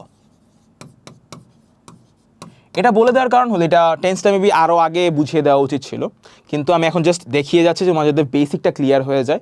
কারণ কি তোমার এই যে টেন্সের পার্টটা সব জায়গায় তোমার কাজে লাগবে, যেহেতু চেঞ্জিং সেন্টেন্সের মধ্যে টেন্সটা ইম্পর্টেন্ট। আর শুধুমাত্র চেঞ্জিং সেন্টেন্সের ক্ষেত্রে না, তোমার অন্যান্য সব ক্ষেত্রেই কি তোমার টেন্সটা অনেক বেশি ইম্পর্টেন্ট। এই জন্য আমি একটু দেখিয়ে যাচ্ছি। ওকে, সো কন্টিনিউয়াস পার্টটা গেল, সিম্পল গেল, কন্টিনিউয়াস গেল, এরপর আসবে কি পারফেক্ট।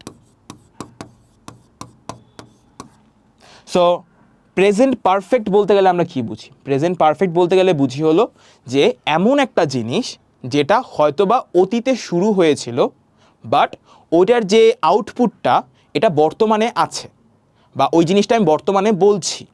সো যেরকম কীরকম হতে পারে, আমি ফুটবল খেলেছি, আমি ফুটবল খেলেছি। সো এটা কি হচ্ছে যে আমি এটা খেলেছি মানে কি, এটা আমি অনেক আগে খেলেছি বা অতীতে এটা ঘটেছে, কিন্তু আমি বর্তমানে এটা বলছি। সো এটা কীরকম হবে? I have played football, right? So basically আমরা এরকমভাবেই করব। যেমন এই ক্ষেত্রে প্রত্যেকটা টার্মেরই কি একটা রকমের ওয়ে থাকে।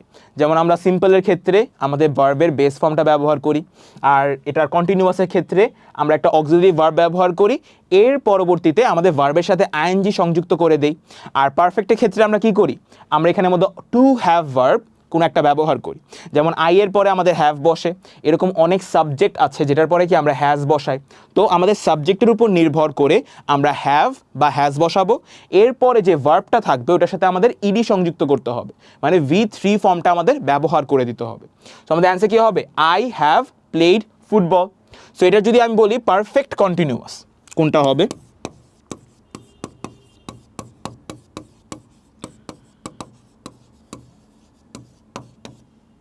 সো পারফেক্ট কন্টিনিউয়াস বলতে গেলে কি বুঝি? এমন একটা কাজ যেটা হয়তোবা অতীতে শুরু হয়েছিল কিন্তু এখনও বর্তমানে এটা চলছে। বুঝতে পারছো? অতীতে শুরু হয়েছিল কিন্তু বর্তমানে চলছে, ওটাকে আমরা পারফেক্ট কন্টিনিউয়াস বলি। ওকে, সো আমাদের এখানে কি হবে? আই মানে সাবজেক্ট দিলাম, এরপরে হ্যাভ, এরপরে বিন, তারপরে আমাদের ভার্বের আইএনজি ফর্ম, তারপর আমাদের extension. Okay, I have been playing football. So আমাদের চারটা ফর্ম গেল প্রেজেন্টের, রাইট? তো সেমভাবে আমাদের পাস্টেরও আছে, ফিউচারেরও আছে, ওইগুলিও আমরা একটু দেখি। যেমন পাস্টের জন্য যদি চিন্তাভাবনা করতে পারি, মানে চিন্তাভাবনা করি, পাস্ট মানে আমাদের অতীত। আমরা সিম্পলভাবে মানে প্রত্যেকটা জিনিস বুঝিয়ে যাই একটু, যাতে আমাদের পরবর্তীতে কোনো অসুবিধা না থাকে। এই বেসিকগুলি একটু দেখিয়ে গেলে আমাদের সব কিছুর মধ্যে যেই সমস্যাগুলি আছে ওগুলি ক্লিয়ার আউট হয়ে যাবে, cause basic is really important. Okay, যেমন যদি আই প্লে ফুটবল, এটাকেই দেখতে যাই, তাহলে আমি কি বলবো? I played football, right? এটা হলো আমাদের পাস্ট সিম্পল, আমি ফুটবল খেলেছি। ঠিক আছে, সো এটার কন্টিনিউয়াস ফর্ম কি হবে? কন্টিনিউয়াস এই ক্ষেত্রে কি হয় যে একটা জিনিস আমি অতীতে অনেকক্ষণ ধরে করছিলাম, মানে অতীতে আমি অনেকক্ষণ ধরে চলতি অবস্থায় জিনিসটা করছিলাম, ওটাকে আমাদের এখন কন্টিনিউয়াস বলে থাকে বা পাস্ট কন্টিনিউয়াস বলে। সো এই ক্ষেত্রে কি হবে? আই দিব আগেরটার মতোই, যে আই আমাদের সাবজেক্টটা থাকবে, এর পরবর্তীতে আমাদের একটা অক্সিলারি ভার্ব ব্যবহার করতে হবে, ওই অক্সিলারি ভার্বের পরে মেন ভার্বের সাথে আমাদের আইএনজি সংযুক্ত করতে হবে। So what will be our answer? I was, যেহেতু পাস্টে তাহলে আমাদের অক্সিলারি ভার্বও পাস্টে হতে হবে। I was playing football. Okay, নেক্সটের মধ্যে আমাদের পারফেক্টের ক্ষেত্রে কি হবে? পারফেক্টের ক্ষেত্রে হবে হলো যে এমন একটা কিছু যেটা পাস্টে, মনে করো অনেক আগে শুরু করেছিলা আর পাস্টেই জিনিসটা শেষ হয়ে গেছে। মানে হলো যে মনে করো এখন বর্তমান, রাইট? তো পাস্টে তুমি এই কাজটা শুরু করেছিলা আর পাস্টের এই মোমেন্টে তোমার কাজটা শেষ হয়ে গেছে। তো পাস্টেই কাজটা শুরু হয়েছিল, পাস্টে মনে করো 10 ঘন্টা আগে কাজটা শুরু হয়েছিল, 5 ঘন্টা আগে কাজটা শেষ হয়ে গেছে। ওরকমভাবে যখন তুমি অ্যান্সার করছো এটাকে পাস্ট পারফেক্ট বলে। সো আমি বলতে পারি I had played football.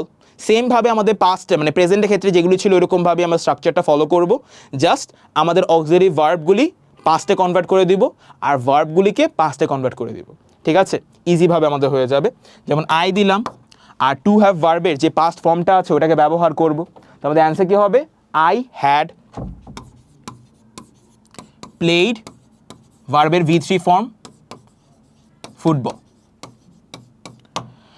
So পারফেক্টের ক্ষেত্রে নর্মালি আমরা কি করি, টু হ্যাভ ভার্ব ব্যবহার করি না? তো টু হ্যাভ ভার্ব কয় ধরনের হয়? Has, have, had. So has আর হ্যাভ দিয়ে আমরা নর্মালি কি প্রেজেন্ট টেন্সটাকেই বুঝাই। সো হ্যাজের ক্ষেত্রে যদি আমাদের সিঙ্গুলার সাবজেক্ট হয় তাহলে হ্যাজ ব্যবহার করি, প্লুরাল সাবজেক্ট হলে আমাদের মানে হ্যাভ ব্যবহার করি। কিন্তু একটা এক্সেপশন হলো আই এর পরে কখনো হ্যাজ বসে না, আই এর পরে সবসময়ই হ্যাভ বসে। আর পাস্টের ক্ষেত্রে তো কোনো রকমের কোনো নিয়ম নাই। পাস্টের ক্ষেত্রে যদি টু হ্যাভ ভার্ব লাগে তার মানে হলো ডিরেক্ট হ্যাড বসিয়ে দেব, কোনো রকমের কোনো ঝামেলা নাই। ওকে, সো যদি এখন বলি পারফেক্ট কন্টিনিউয়াস কোনটা হবে,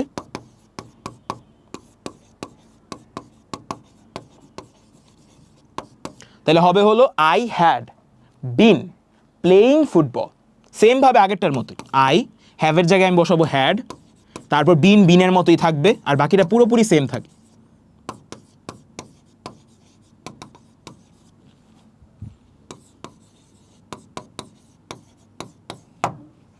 মানে কি, আমি একটা কাজ অতীতের একটা মোমেন্টে শুরু করেছিলাম। এখানে একটা জিনিস দেখো,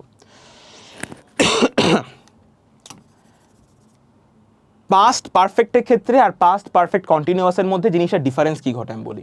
মানে হলো যে মনে করো এখন পাস্টের একটা তুমি কথা বলছো, ওই কাজটা পাস্টের আরেকটা মোমেন্টে হয়েছিল, ঠিক আছে, গেল, এটা গেল পাস্ট পারফেক্ট। আর পাস্ট পারফেক্ট কন্টিনিউয়াস কি, মনে করো অতীতের একটা কাজের কথা তুমি বলছো, ওই কাজটা মনে করো শুরু হয়েছে এই মোমেন্টে, অতীতে শুরু হয়েছে, এটার 1 ঘন্টা পরে অতীতে কাজটা শেষ হয়েছে, মানে চলতি অবস্থায় কাজটা হচ্ছিল। একটা ক্ষেত্রে কি পাস্টের একটা কথা পাস্টেরও আগে শুরু হয়েছিল, রাইট? পাস্টের একটা কাজ তুমি পাস্ট টেন্সে আছো, আর ওই কাজটা পাস্ট টেন্সে আরও আগে শুরু হয়েছিল, তো এটাকে তুমি পাস্ট পারফেক্টে কনসিডার করছো। আর পাস্ট পারফেক্ট কন্টিনিউয়াস কি, অতীতে কাজটা শুরু হয়েছিল, মনে করো 10 ঘন্টা আগে কাজটা শুরু হয়েছিল, 20 ঘন্টা আগে কাজটা শুরু হয়েছিল, ওই কাজটা চলতি অবস্থায় ছিল, আর 5 ঘন্টা পরে কাজটা শেষ হয়ে গিয়েছে। সো এটাকে কি আমি কন্টিনিউয়াস অবস্থায় লিখছি, ঠিক আছে? তোমাদের অ্যান্সার কি হবে, I had been playing football. So পাস্টেরগুলিও আমাদের গেল। এর পরবর্তীতে আমরা চলে যাই, ও সরি এটা না, ফিউচারেরগুলি, ঠিক আছে? তো ফিউচারেরগুলি যদি দেখতে যাই আমরা, এক মিনিট, ঠিক আছে, হ্যাঁ। সো ফিউচারগুলো যদি আমরা একটু দেখতে যাই, ফিউচার মানে কি, ভবিষ্যৎ। তো ফিউচার সিম্পলের ক্ষেত্রে তুমি কিভাবে এক্সপ্লেন করবা? এখন কি ছিল যে আমি ভবিষ্যতে এই কাজটা করব, তাহলে কি হবে, I will play football, right? So একটা স্ট্রাকচার যদি একটু সিম্পলভাবে মাথায় রেখে নাও, পুরো জিনিসটা না ইজি হয়ে যায় বোঝার জন্য। তোমরা কিন্তু কোনো কিছুই অ্যাড করছো না, আর কোনো ধরনের চেঞ্জেসও ঘটছে না, জাস্ট আমার চেঞ্জেস ঘটছে হলো টেন্সের ক্ষেত্রে অক্সিলারি ভার্বের মধ্যে আর মেইন ভার্বের মধ্যে। সো পাস্টের ক্ষেত্রে কি হচ্ছে, ফিউচারের ক্ষেত্রে কি হচ্ছে, প্রেজেন্টের ক্ষেত্রে কি হচ্ছে, সিম্পল মানে সিম্পল কি বলে এটাকে, simple continuous, perfect, perfect continuous, ওগুলির মধ্যে কি হচ্ছে, যদি স্ট্রাকচারটা একটু মাথায় ধরে ফেলতে পারো, দেখবা তোমাদের রেগুলার প্যাসেজগুলির মধ্যে বা রেগুলার সেন্টেন্সগুলির মধ্যে ওই স্ট্রাকচারটা রেগুলারলি ডিরেক্টলি ইমপ্লিমেন্ট করে দিলে তোমাদের অ্যান্সার এসে পড়ছে। সো সিম্পলের ক্ষেত্রে হচ্ছে আই উইল প্লে ফুটবল, মানে আমি ভবিষ্যতে গেমটা খেলবো। তারপর কি হতে পারে, কন্টিনিউয়াসের ক্ষেত্রে সেমভাবে হবে, আই লিখবা, এখানে আমাদের প্লেয়িং হবে আর ফুটবল হবে কন্টিনিউয়াসের জন্য। কিন্তু একটু চেঞ্জ হবে কি, যে আমি আগে বলেছিলাম না কন্টিনিউয়াসের মধ্যে একটা অক্সিলারি ভার্ব লেখা লাগে। সো ফিউচার কন্টিনিউয়াসের মধ্যে উইল বি আসবে ওই অক্সিলারি ভার্বের জায়গায়। সো অ্যান্সার কি হবে, I will be playing football. Okay, so যেহেতু আমাদের কন্টিনিউয়াস পার্টটা গেল, এখানের মধ্যে কি মিন করছে, এটা মিন করছে হলো যে ভবিষ্যতের একটা মোমেন্টে আমি গেমটা খেলতে থাকার চলতি অবস্থায় থাকবো। ওকে, সো ফিউচার কন্টিনিউয়াস গেল। এর পরবর্তী কি আছে, তোমাদের ফিউচার পারফেক্ট আছে, রাইট? সো ফিউচার পারফেক্টের যে পজিশনটা আছে এটা কি হবে, সো এখানের মধ্যে তুমি বলতে পারো, এক মিনিট,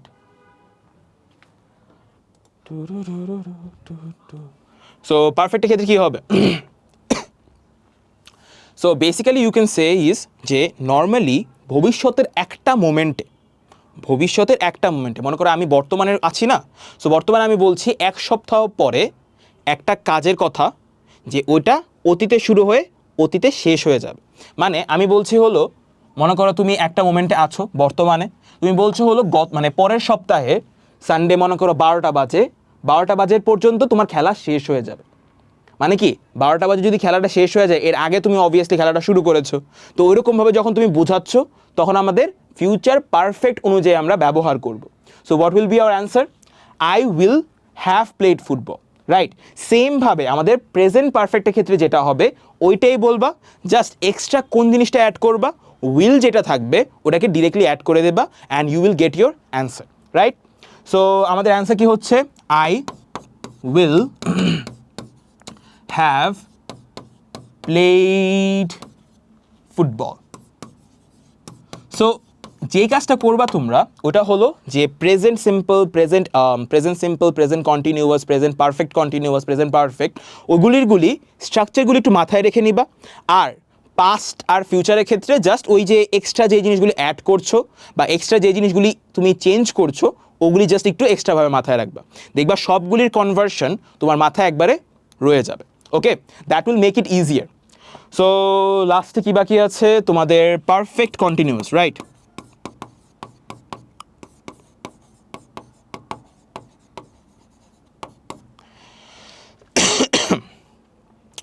সো পারফেক্ট কন্টিনিউয়াসের ক্ষেত্রে যদি বলি, ফিউচার পারফেক্ট কন্টিনিউয়াসের জন্য কোনটা হবে?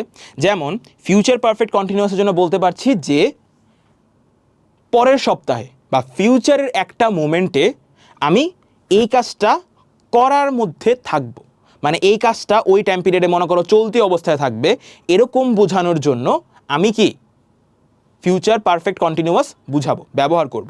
যেমন মনে করো আমি যদি বলি যে পরের সপ্তাহে 11টা থেকে 12টা পর্যন্ত আমি ফুটবল খেলার মধ্যে থাকব, তার মানে কি একটা কাজ অতীতে, মানে একটা কাজ একটু মোমেন্ট আগে শুরু হয়েছে, ওই কাজটা চলতি অবস্থায় আছে, এই কারণে ওটা আমরা পারফেক্ট কন্টিনিউয়াসের জন্য ব্যবহার করছি। So what will be our answer? I will have been playing football.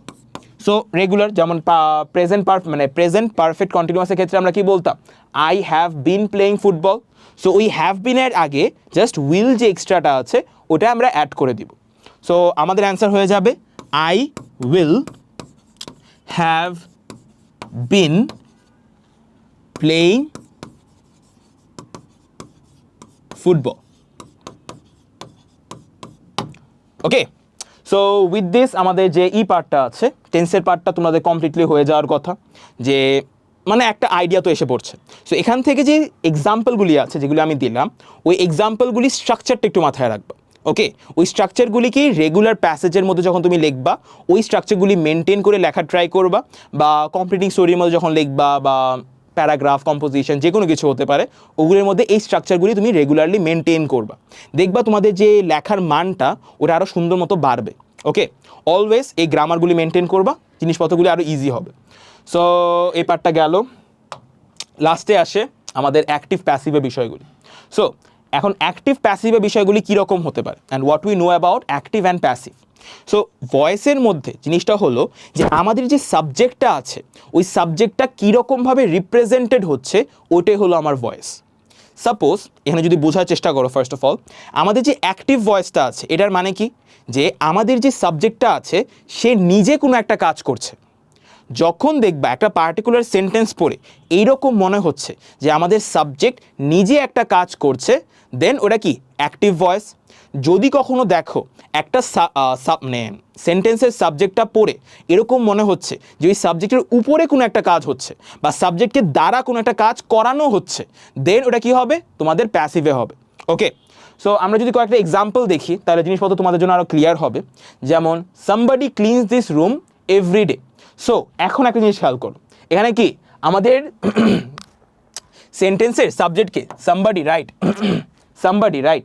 তো এখানের মধ্যে বলা হচ্ছে সামবডি যদি সাবজেক্ট হয়, ওই সামবডি কি রেগুলারলি এই রুমটাকে ক্লিন করে। সো এই সামবডি কি কাজটা করছে না, মানে আমার সাবজেক্ট কাজটা করছে। সো যেহেতু সাবজেক্ট এই কাজটা করছে, এটা অ্যাক্টিভ ভয়েসে আছে, এটাকে যখন আমাদের প্যাসিভে কনভার্ট করতে হবে তখন আমাদের কি অবজেক্টকে সামনে আনতে হবে, সাবজেক্টকে পিছনে নিয়ে যেতে হবে, এরকমভাবে বোঝাতে হবে যে আমার অবজেক্টের মানে সাবজেক্টের উপরে কাজটা করানো হচ্ছে। সো ওইরকমভাবে যদি আমরা দেখতে চাই তাহলে আমাদের অ্যান্সার কী করতে হবে, আগে খেয়াল করবা যে এখানে যে আমার সাবজেক্টটা কাজ করছে কিসের সাথে কাজ করছে, এই somebody cleans this room regularly মানে এভরিডে, মানে কি যে একজন প্রত্যেক দিন এই রুমটাকে পরিষ্কার করে, রাইট?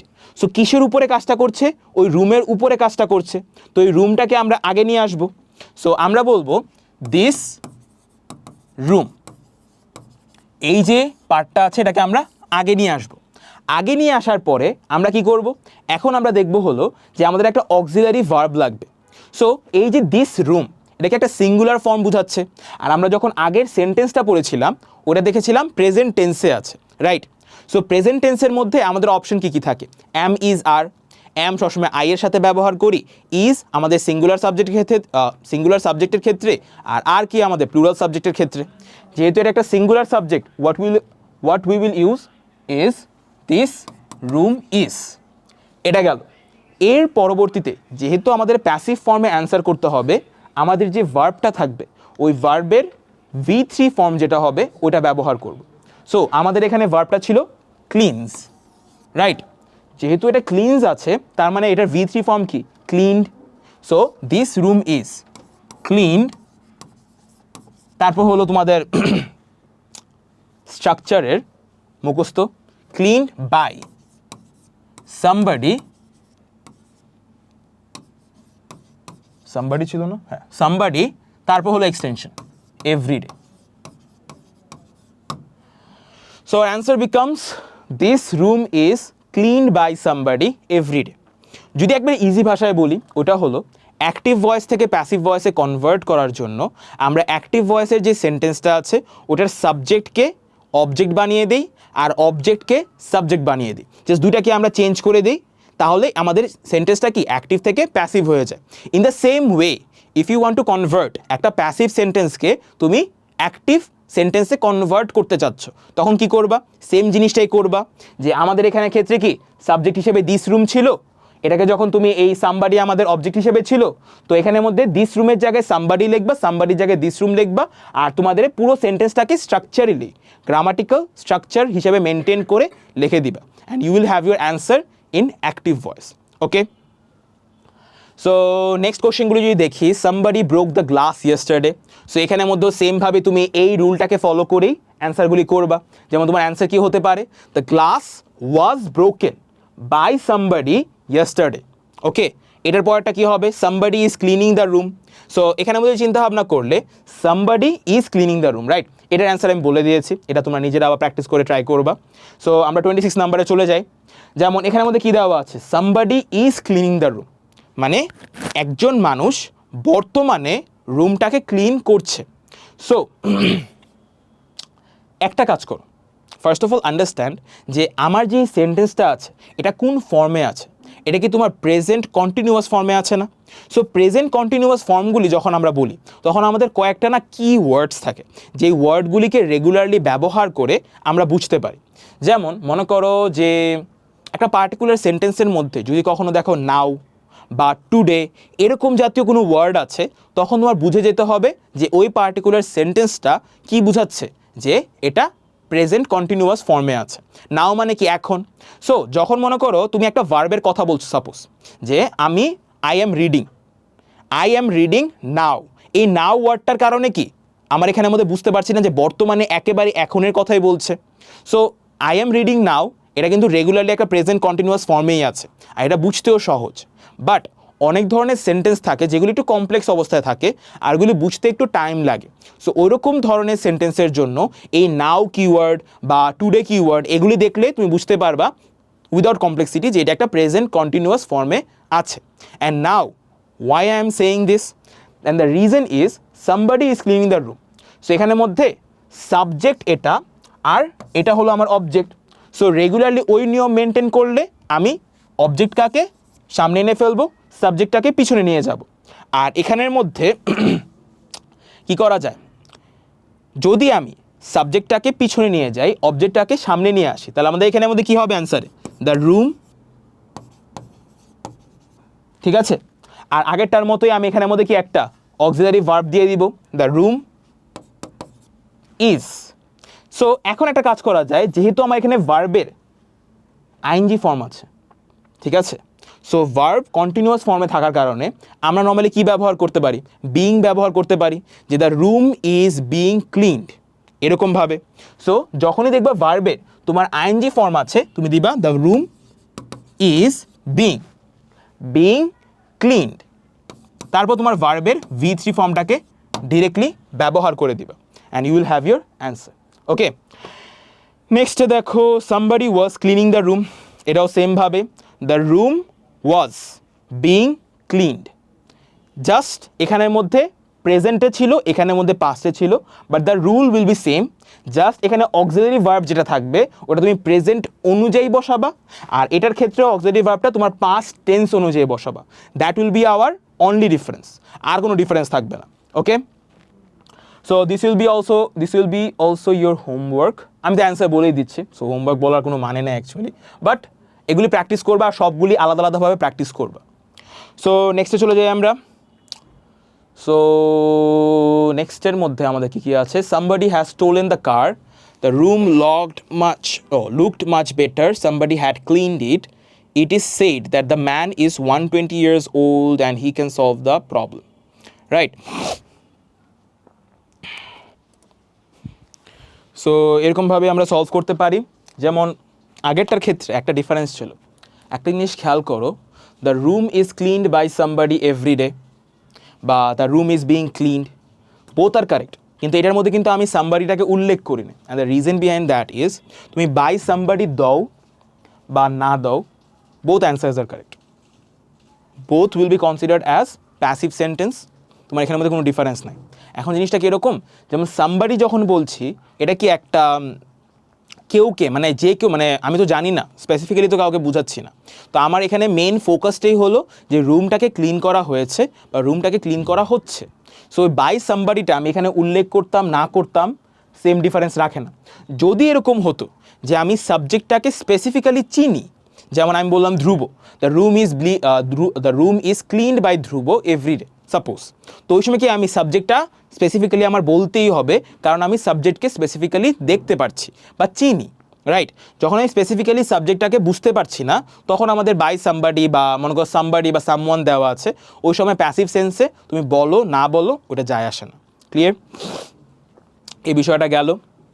নেক্সটের মধ্যে যেমন এখানে আমাদের কি দেওয়া আছে, somebody has stolen the car, তো somebody has stolen the car যেহেতু দেওয়া আছে, এখানের মধ্যে আমার অ্যান্সারটা কীরকম হবে এটা বুঝো। যেমন এটার ক্ষেত্রে তুমি সেম জিনিসটাই করবা, দ্য কার সামনে এনে ফেলবা, the car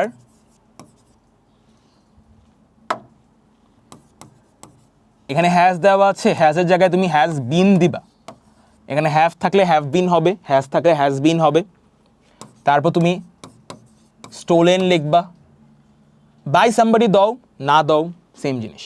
so the answer will be the car has been stolen, full stop আসে না কেন, the car has been stolen, সেখানে বাই সামবডি দিতেও পারো নাও দিতে পারো, বোথ ওয়েজ আর কারেক্ট।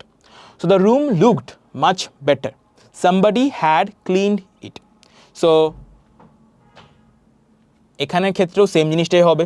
দেখো এই যে রুম এই জিনিসটা আছে এটাকে আমরা চেঞ্জ করব না, যেহেতু ডাবল সেন্টেন্স দেওয়া আছে, লাস্টের যে সেন্টেন্সটা আছে যেটার মধ্যে আমি দেখতে পাচ্ছি যে কারোর কাজ করার কথা বলা হচ্ছে, যে the room looked much better, somebody had cleaned it, যেহেতু অ্যাক্টিভ থেকে প্যাসিভে কনভার্ট করতে বলা হচ্ছে, আমি দেখতে পাচ্ছি এখানে সাবজেক্টে কোনো কিছু কাজ করছে, এই কারণে এই সেন্টেন্সটাকে আমরা চেঞ্জ করব। সো যখন এটা অ্যান্সার লিখবা, এটাকে পুরোপুরি আগে লিখে দিবা, মানে সেমভাবে এটা লিখবা, চেঞ্জেস ঘটবে হলো এটার মধ্যে। সো এখানে আমাদের কী করবা, অবজেক্টকে আগে লিখলা, ইট হ্যাড, যেহেতু আমাদের পারফেক্ট ফর্মে আছে। এখানে আমাদের একটা জিনিস খেয়াল করো, যখনই আমি দেখব যে আমাদের সেন্টেন্সটা অ্যাক্টিভ ভয়েসে থাকার পাশাপাশি পারফেক্টে আছে, তখন এটার মধ্যে হ্যাজের জায়গায় হ্যাজ বিন, হ্যাভের জায়গায় হ্যাভ বিন, হ্যাডের জায়গায় হ্যাড বিন, অতটুকুই ডিফারেন্স, আর কিছুই না। It had been cleaned, okay, এই জিনিসটাই। আর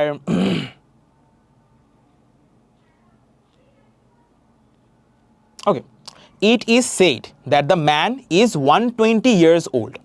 সো বলা হয় যে মানুষটি 120 বছরে, ঠিক আছে, প্যাসিভ মানে অ্যাক্টিভ ভয়েসে আছে। এটাকে যখন প্যাসিভ ভয়েসে কনভার্ট করতে যাবা, কার ব্যাপারে কথা বলা হচ্ছে? ওকে সামনে নিয়ে আসবা। দ্য ম্যান ইজ অক্সিলারি ভার্বটা ব্যবহার করলাম, আর এটাকে সেড দ্যাট যেহেতু আমি বলবো said to be 120 years old. Okay, এরকমভাবে জাস্ট আমি দ্য ম্যানটাকে সামনে আনছি আর বাকি জিনিসটাকে এরকমভাবে গুছিয়ে দিচ্ছি। গেল। এখন লাস্টে যেটা আছে, he can solve the problem, এটা আগেরটার মতোই। The problem can be solved by him, same জিনিস। সো এটাও আমাদের গেল। এর পরবর্তীতে সো আনটিল নাও আমাদের কোশ্চেন 11 শেষ হলো, কোশ্চেন 12 শেষ হলো, রাইট?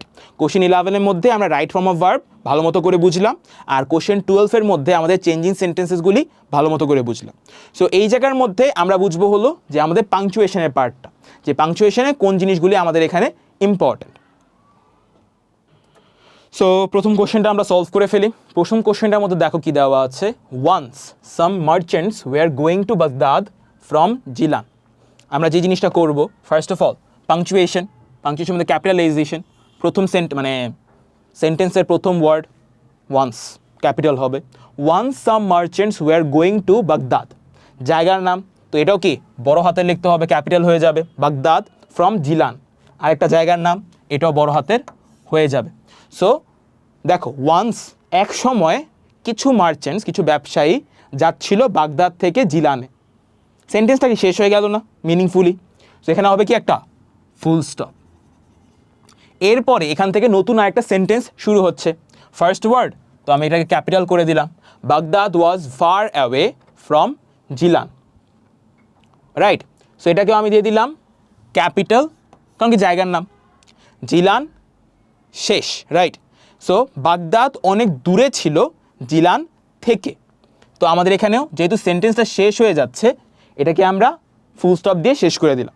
এখান থেকে নতুন আরেকটা সেন্টেন্স শুরু হচ্ছে, তো আমাদের এখানে কি হবে, a woman came to the merchants with her son. একটি মহিলা মার্চেন্টসদের সামনে আসলো তার ছেলেকে নিয়ে। সো এখানেও কি আমাদের সেন্টেন্স শেষ, ওটা থেকে শি থেকে নতুন সেন্টেন্স শুরু হচ্ছে।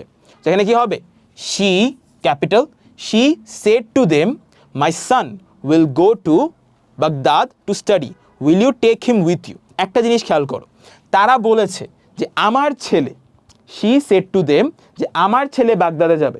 এটাকে ডিরেক্ট স্পিচ মনে হচ্ছে না? যেহেতু এটা ডিরেক্ট স্পিচ মনে হচ্ছে, তো আমরা এখানে কি করব, সি সেড টু দেম, এখানে একটা কমা দিয়ে দিব। কমা দিয়ে এখানে ইনভার্টেড কমা দিলাম উপরে অ্যাপোস্ট্রফি, তারপর এখান থেকে যেহেতু নতুন তার নিজের মুখ থেকে যেটা বলেছে ওটাই লেখা হচ্ছে, তো ক্যাপিটাল আমি দিয়ে দিলাম। My son will go to Baghdad, again জায়গার নাম, ক্যাপিটাল, টু স্টাডি, তো আমার ছেলে যাচ্ছে বাগদাদ পড়াশোনা করতে। সেন্টেন্স ডান। তো এখানে আরেকটা ফুল স্টপ এসে পড়বে। এখান থেকে নতুন আরেকটা সেন্টেন্স হচ্ছে যে এই জন্য এটাকে ক্যাপিটাল করে দিলাম, will you take him with you, তুমি কি ওকে তোমাদের সাথে নিয়ে যাবে। তো এটা কি একটা জিনিস বুঝো, এটা কি ইন্টারোগেটিভ সেন্টেন্স মনে হচ্ছে না, প্রশ্নবোধক? সো আমাদের এখানে কি হবে, এটা, ঠিক আছে? আর একটা জিনিস মাথায় রাখো, এটা কিন্তু মহিলা নিজের যে ডিরেক্ট স্পিচ ছিল ওইটা বলছিল। তার মানে কি এখানে যেমন দুইটা, এটাকে এন্ড করবো আমি এখানে ইনভার্টেড কমা, ঠিক আছে? গেল। So punctuation as a whole is right অনেক ইজি কাইন্ড অফ। তোমার জাস্ট যদি সবগুলি রুলস আগেরগুলি বুঝতে পারো, এখানের মধ্যে বেসিক্যালি কিছু থাকে না ক্লাস 8 সো এখানের মধ্যে তোমার জাস্ট ক্যাপিটালাইজেশনগুলি একটু মাথায় রাখতে হবে। এর পরবর্তীতে সেন্টেন্সের মিনিং অনুযায়ী খেয়াল করবা যে সেন্টেন্সটা কতটুকু পড়ে তোমার মনে হচ্ছে এটা মিনিংফুল যখন বুঝে যাবা, তখন তুমি দেখবা এটা কি তোমার অ্যাসার্টিভ সেন্টেন্স নাকি ইন্টারোগেটিভ সেন্টেন্স নাকি এক্সক্লেমেটরি সেন্টেন্স, ওইরকমভাবে তুমি হিসাবে তুমি বুঝিয়ে এন্ড করে দিবা সেন্টেন্সটা। আর আরেকটা যেটা অনেক ইম্পর্টেন্ট জিনিস, ওটা হলো যে সেন্টেন্সটা কি আমার সেন্টেন্সের ভিতরে কি কোনো ডিরেক্ট স্পিচ বা ইনডিরেক্ট স্পিচ কি আছে নাকি না, ওইটা বুঝে তুমি ইনভার্টেড কমাসগুলি ব্যবহার করবা, এতটুকুই। সো সেকেন্ড যে কোশ্চেনটা আছে, এটা তোমরা নিজেরা ট্রাই করবা, নিজেরা একটু সলভ করবা, ভালো করে শেষ করবা। ওকে, সো উইথ দিস আমাদের পাংচুয়েশন পার্টটাও ডান। সো পাংচুয়েশন পার্টের পরে আসে হলো ডিরেক্ট তোমাদের কি বলে এটাকে, written part, right? So written part as a whole অনেক ইজি আবার অনেক হার্ডও। এখন রিটেন পার্ট তুমি যদি চিন্তা ভাবনা করো যে না আমি রিটেন পার্টটাকে একটু মুখস্থ করে শেষ করব, বাট লাইক ওইটা চিন্তা ভাবনা করলে জিনিসটা অনেক বেশি হার্ড হয়ে যায়, কারণ কি অনেক কিছু তোমার মুখস্থ রাখা লাগবে।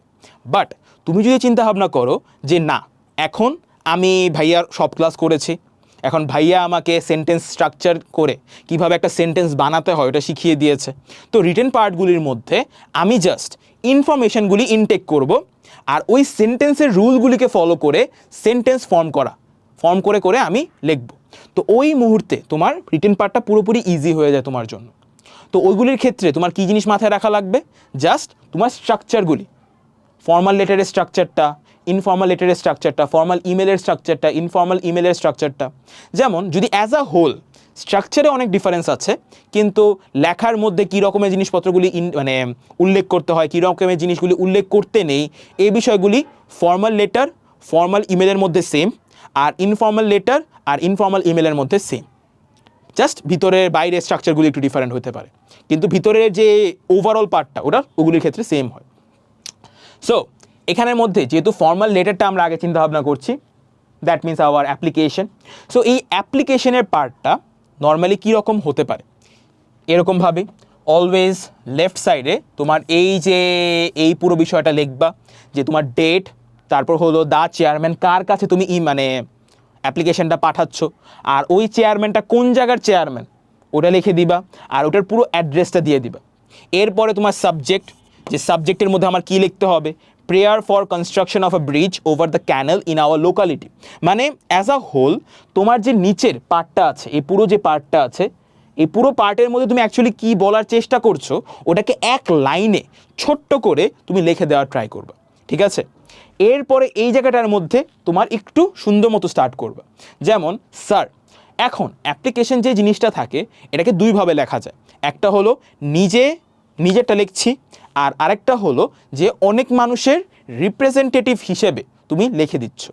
যেমন যখন নিজে লিখবা তখন এখানে I beg two state that, সব জায়গায় আই উল্লেখ করবা, যেমন I beg two state that I am a resident of this particular area, এই সমস্যাগুলি আমি ফেস করছি, এই কারণে যদি আপনি এরকম সলিউশন দেন আমার জন্য অনেক বেশি একটু মানে ভালো হয়, এই বিষয়গুলি। আর যখন তুমি অনেক মানুষের রিপ্রেজেন্টেটিভ হিসেবে জিনিসটাকে লিখবা তখন কি ইউজ করবা, উই ব্যবহার করবা। যেমন we are the inhabitants of Lakshmipur village under your union council. So যখন অ্যাপ্লিকেশনটা লিখছো you don't need to make it too complicated, right?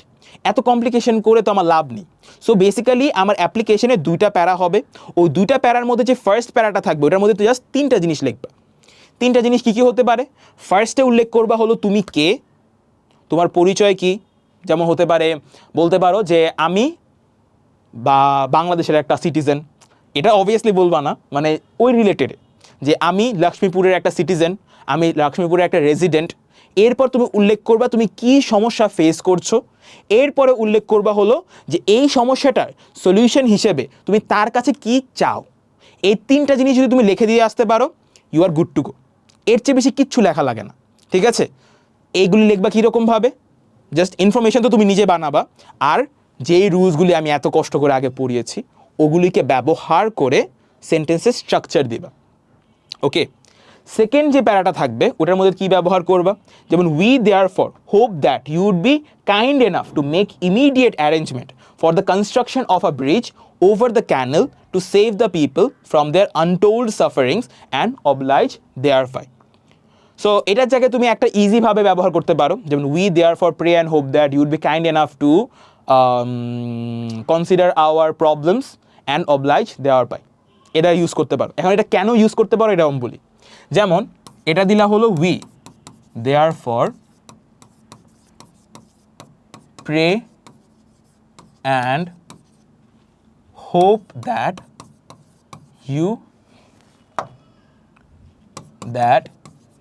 you would be kind enough to consider our problems and oblige thereby. এখন এটা কেন ব্যবহার করতে বলি, কাজ আমি নিজেই এটাকে সেকেন্ড প্যারা হিসেবে সব জায়গায় ব্যবহার করতাম। এটা তোমার অ্যাপ্লিকেশন টু অ্যাপ্লিকেশন ভ্যারি করবে না। কেন? জাস্ট একটু ডিফারেন্স হবে। যদি কখনো তুমি রিপ্রেজেন্টেটিভ হিসেবে লিখছো অনেক মানুষের, তখন তুমি উই আর আওয়ার দিচ্ছ। আর যদি তুমি নিজের জন্য লিখছো, তখন কি এই উই এর জায়গায় দিবা হলো আই, আর এই আওয়ারের জায়গায় দিবা হলো মাই। So I therefore pray and hope that you would be kind enough to consider my problems and oblige thereby. গেল। এটা আমি নর্মালি এই জন্য নর্মালি মনে করো কি সবগুলি তুমি যখন পড়বা তখন দেখবা সবগুলি অ্যাপ্লিকেশনের মধ্যে নিচেই এটাই লেখা, মানে আলাদা আলাদা লেখা দেওয়া আছে। সো এত করে তো আর লাভ নেই।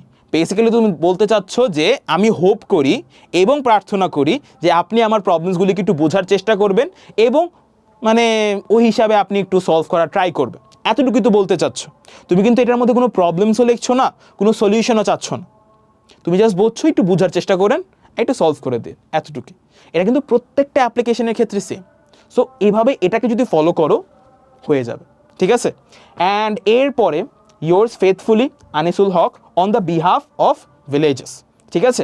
সো নর্মালি যদি এরকম হয় যে তুমি নিজের কথা বলছো, নিজের ক্ষেত্রে কথা বলছো, তখন এখানে বলবা yours faithfully, তোমার নাম, তোমার অ্যাড্রেস, এরকম ব্লা ব্লা ব্লা জিনিসপত্র। এত কিছু লেখা লাগে না, যেমন yours faithfully তোমার নাম, তোমার সিগনেচার, এরকম দিলেই হয় নর্মালি, মানে রিয়েল লাইফে অফিসিয়ালি। কিন্তু যখন তুমি অনেকজনের রিপ্রেজেন্টেটিভ হিসেবে বলছো, তখন নিজের নাম দেওয়ার পরে তুমি কাদের representative, on behalf of the villagers, আরও দিতে পারো on behalf of the villagers of Lakshmipur, এরকমভাবে লিখবা, ঠিক আছে। যেমন এরকম ক্ষেত্রে তারপর পিছনের পেজে সিগনেচারগুলি দেওয়া লাগে, তোমাদের তো আর এই ঝামেলা নাই। সো এরকমভাবে তোমরা জাস্ট যদি লেখো, তোমাদের ফর্মাল লেটারগুলি কমপ্লিট হয়ে যাবে। নাও আরেকটা জিনিস যেটা আমি আগের ক্লাসেও বলেছিলাম, যে তোমাদের যে সাজেশনের পার্টগুলি রিটেন পার্টের, ওগুলি তোমরা পাবা, একটা সাজেশন ভিডিও আলাদা আসছে, ওই সাজেশন ভিডিওর মধ্যে তোমরা ডিরেক্টলি পেয়ে যাবা। ওখানের মধ্যে সব কিছু উল্লেখ করা থাকবে, একটা পিডিএফ অনুযায়ী পাবা, যেটার মধ্যে তোমাদের important formal letters, important informal letters, formal email, informal email, সব কিছু ওখানে দেওয়া থাকবে, রিটেন পার্ট এবং অন্যান্য সব টপিকেরও। সো ওইগুলি দেখে তোমরা পড়তে পারবা। আমরা জাস্ট এখানের মধ্যে আমি জাস্ট রুলসগুলি, স্ট্র্যাটেজিসগুলি, কী কী জিনিস পড়লে তোমাদের ইম্পর্টেন্ট, কী কী জিনিস পড়া দরকার, ওই বিষয়গুলি দেখিয়ে যাব, ঠিক আছে। সো ফর্মাল লেটার আমাদের জন্য ডান। এরপর আসে হলো তোমাদের কি ইনফর্মাল লেটার। ইনফর্মাল লেটারের মধ্যেও জাস্ট একটু ডিফারেন্স থাকে এখানের মধ্যে। ফার্স্ট অফ অল, এখন জিনিসটা কীরকম জানো, তোমার উপর নির্ভর করে যে তুমি এখানে কী লিখছো। বাট নর্মালি আমরা যেটা করতাম যে উপরে অ্যাড্রেস, নিচে ডেট, তারপর ডিয়ার জিম, মানে কার প্রতি লিখছো ওটা দিয়ে আমরা ডিয়ার দিয়ে শুরু করতাম। তুমি চাইলে উপরেও ডেট, নিচে অ্যাড্রেস দিতে পারো। নর্মালি এটা নিয়ে মনে করো আমরা আগে যখন লিখতাম তখন উপরে ডেট, নিচে অ্যাড্রেস দিতাম, এখন নিচে উপরে অ্যাড্রেস, নিচে ডেট দেয়, এটা কোনো প্রবলেম নাই। এরপরে ডিয়ার জিম দিয়ে এখানের মধ্যে তোমার 3টা প্যারা থাকবে। এখানে 2টা প্যারা দিছে কেন? ও না, এই যে এখানে, আর এটা হলো আরেকটা। সো এই যে এখানে 3টা প্যারা থাকবে, এই 3টার প্যারার মধ্যে তুমি লিখবা কি? ফার্স্ট প্যারার মধ্যে তুমি লিখবা হলো যে আমি আশা করি আপনি ভালো আছেন, আশা করি তুমি ভালো আছো বাই দ্য গ্রেস অফ আল্লাহ। তারপর আমি আশা করছি তুমি আমাকে এই জিনিসপত্রগুলি জিজ্ঞেস করেছিলে লাস্ট লেটারে, এই জন্য আমি তোমাকে এই জিনিসপত্রগুলি এখন বলছি, এইসব জিনিসপত্র। মাঝখানের যে প্যারাটা থাকবে এটা তোমাকে থাকবে হলো তোমার মেন, তুমি এটার মধ্যে কী লিখছো, ঠিক আছে। তুমি কী কী জিনিসপত্র লিখতে চাচ্ছ এটাকে আরও সুন্দর মতো এক্সপ্লেন করে লিখবা। আর লাস্টের যে প্যারাটা থাকবে ওইটার মধ্যে তুমি বলবা হলো let me know if you want to know more and give my love and respect to both your parents and your younger brother, your younger sister, এরকমভাবে লিখছো, ডিপেন্ডিং অন তুমি কার প্রতি লিখছো, কার কাছে লিখছো এবং তার সাথে তোমার রিলেশনশিপ কীরকম ওইটা হিসেবে। এরপরে আগেরটার মতোই yours faithfully or yours respectfully or yours lovingly, best wishes, কোনোটাই যে কোনো কিছু ব্যবহার করতে পারো। বেস্ট উইশেস, তোমার নাম, এখানে স্ট্যাম্প, উই অলরেডি নো স্ট্যাম্পের মধ্যে কী লিখতে হয়।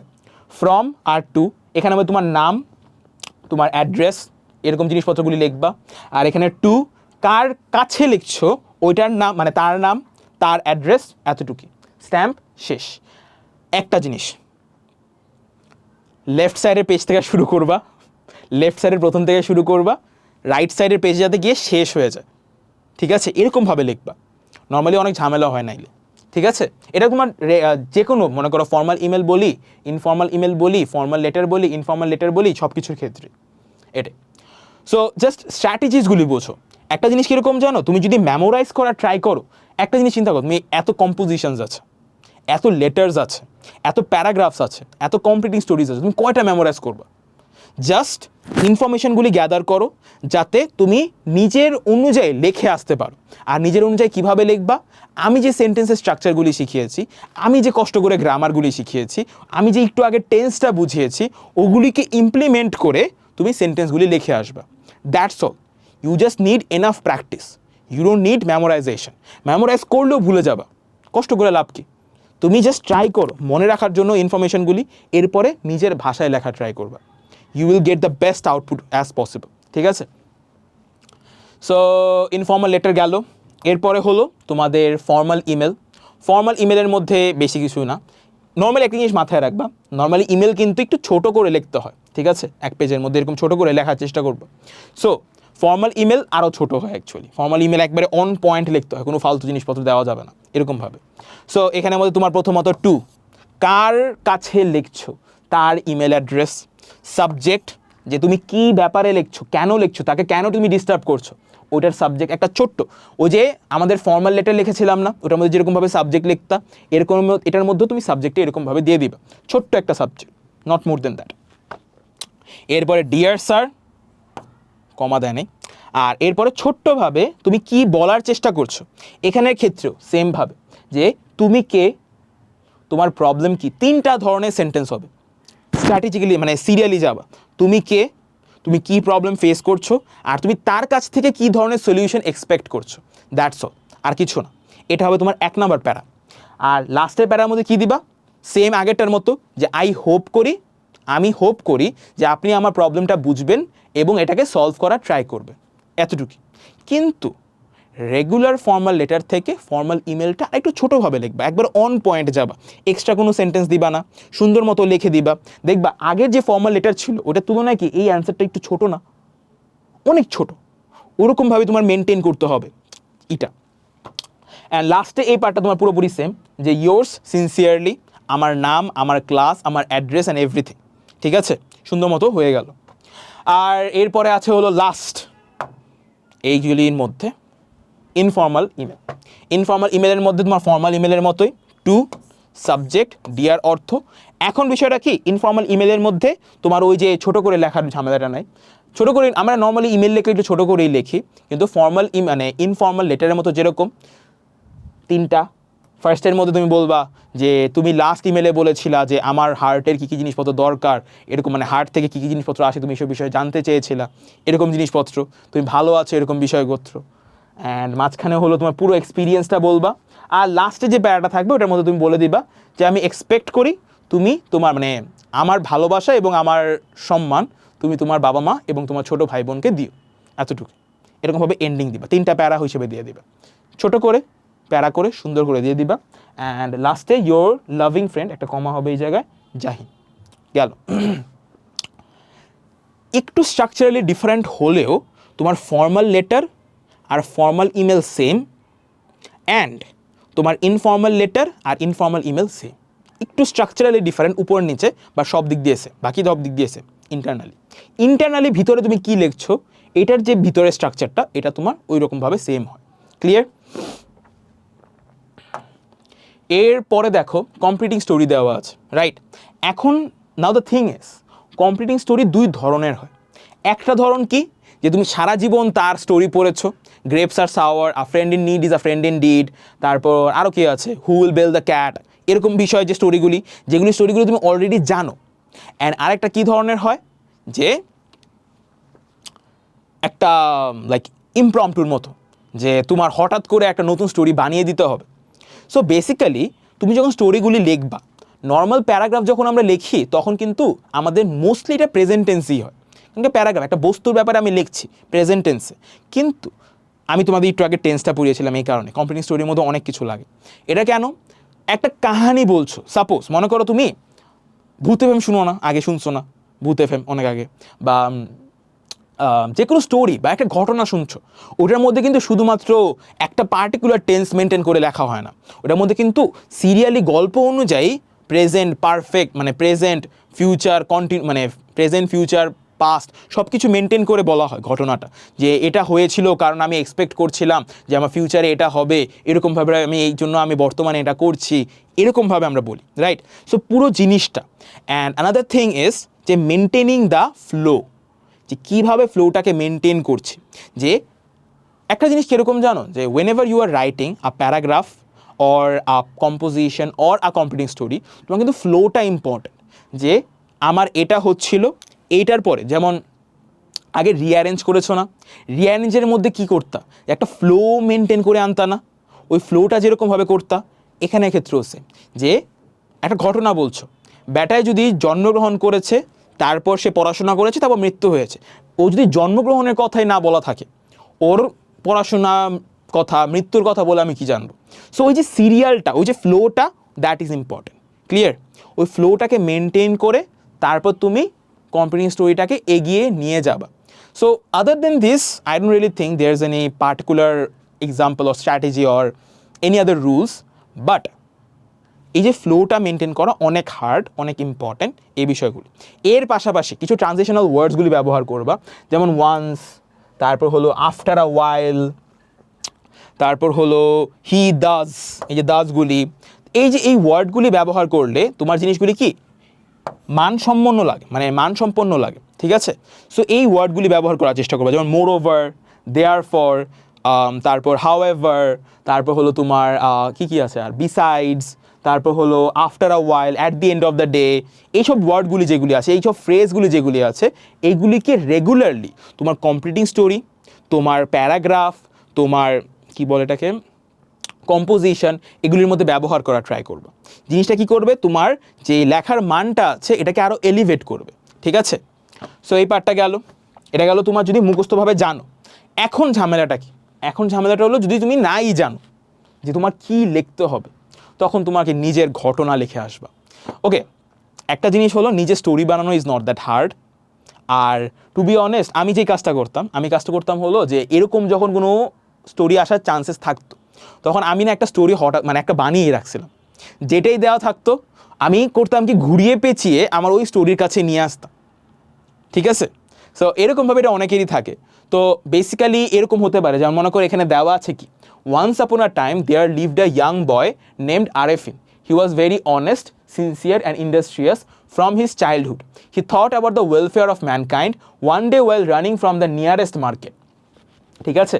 এখানে আমি দেখতে পারলাম একটা ইয়াং বয়ের কথা বলা হচ্ছে, ও অনেক ভালো ছিল, অনেক অনেস্ট ছিল, একদিন ও মার্কেট থেকে দৌড়ে আসছিল।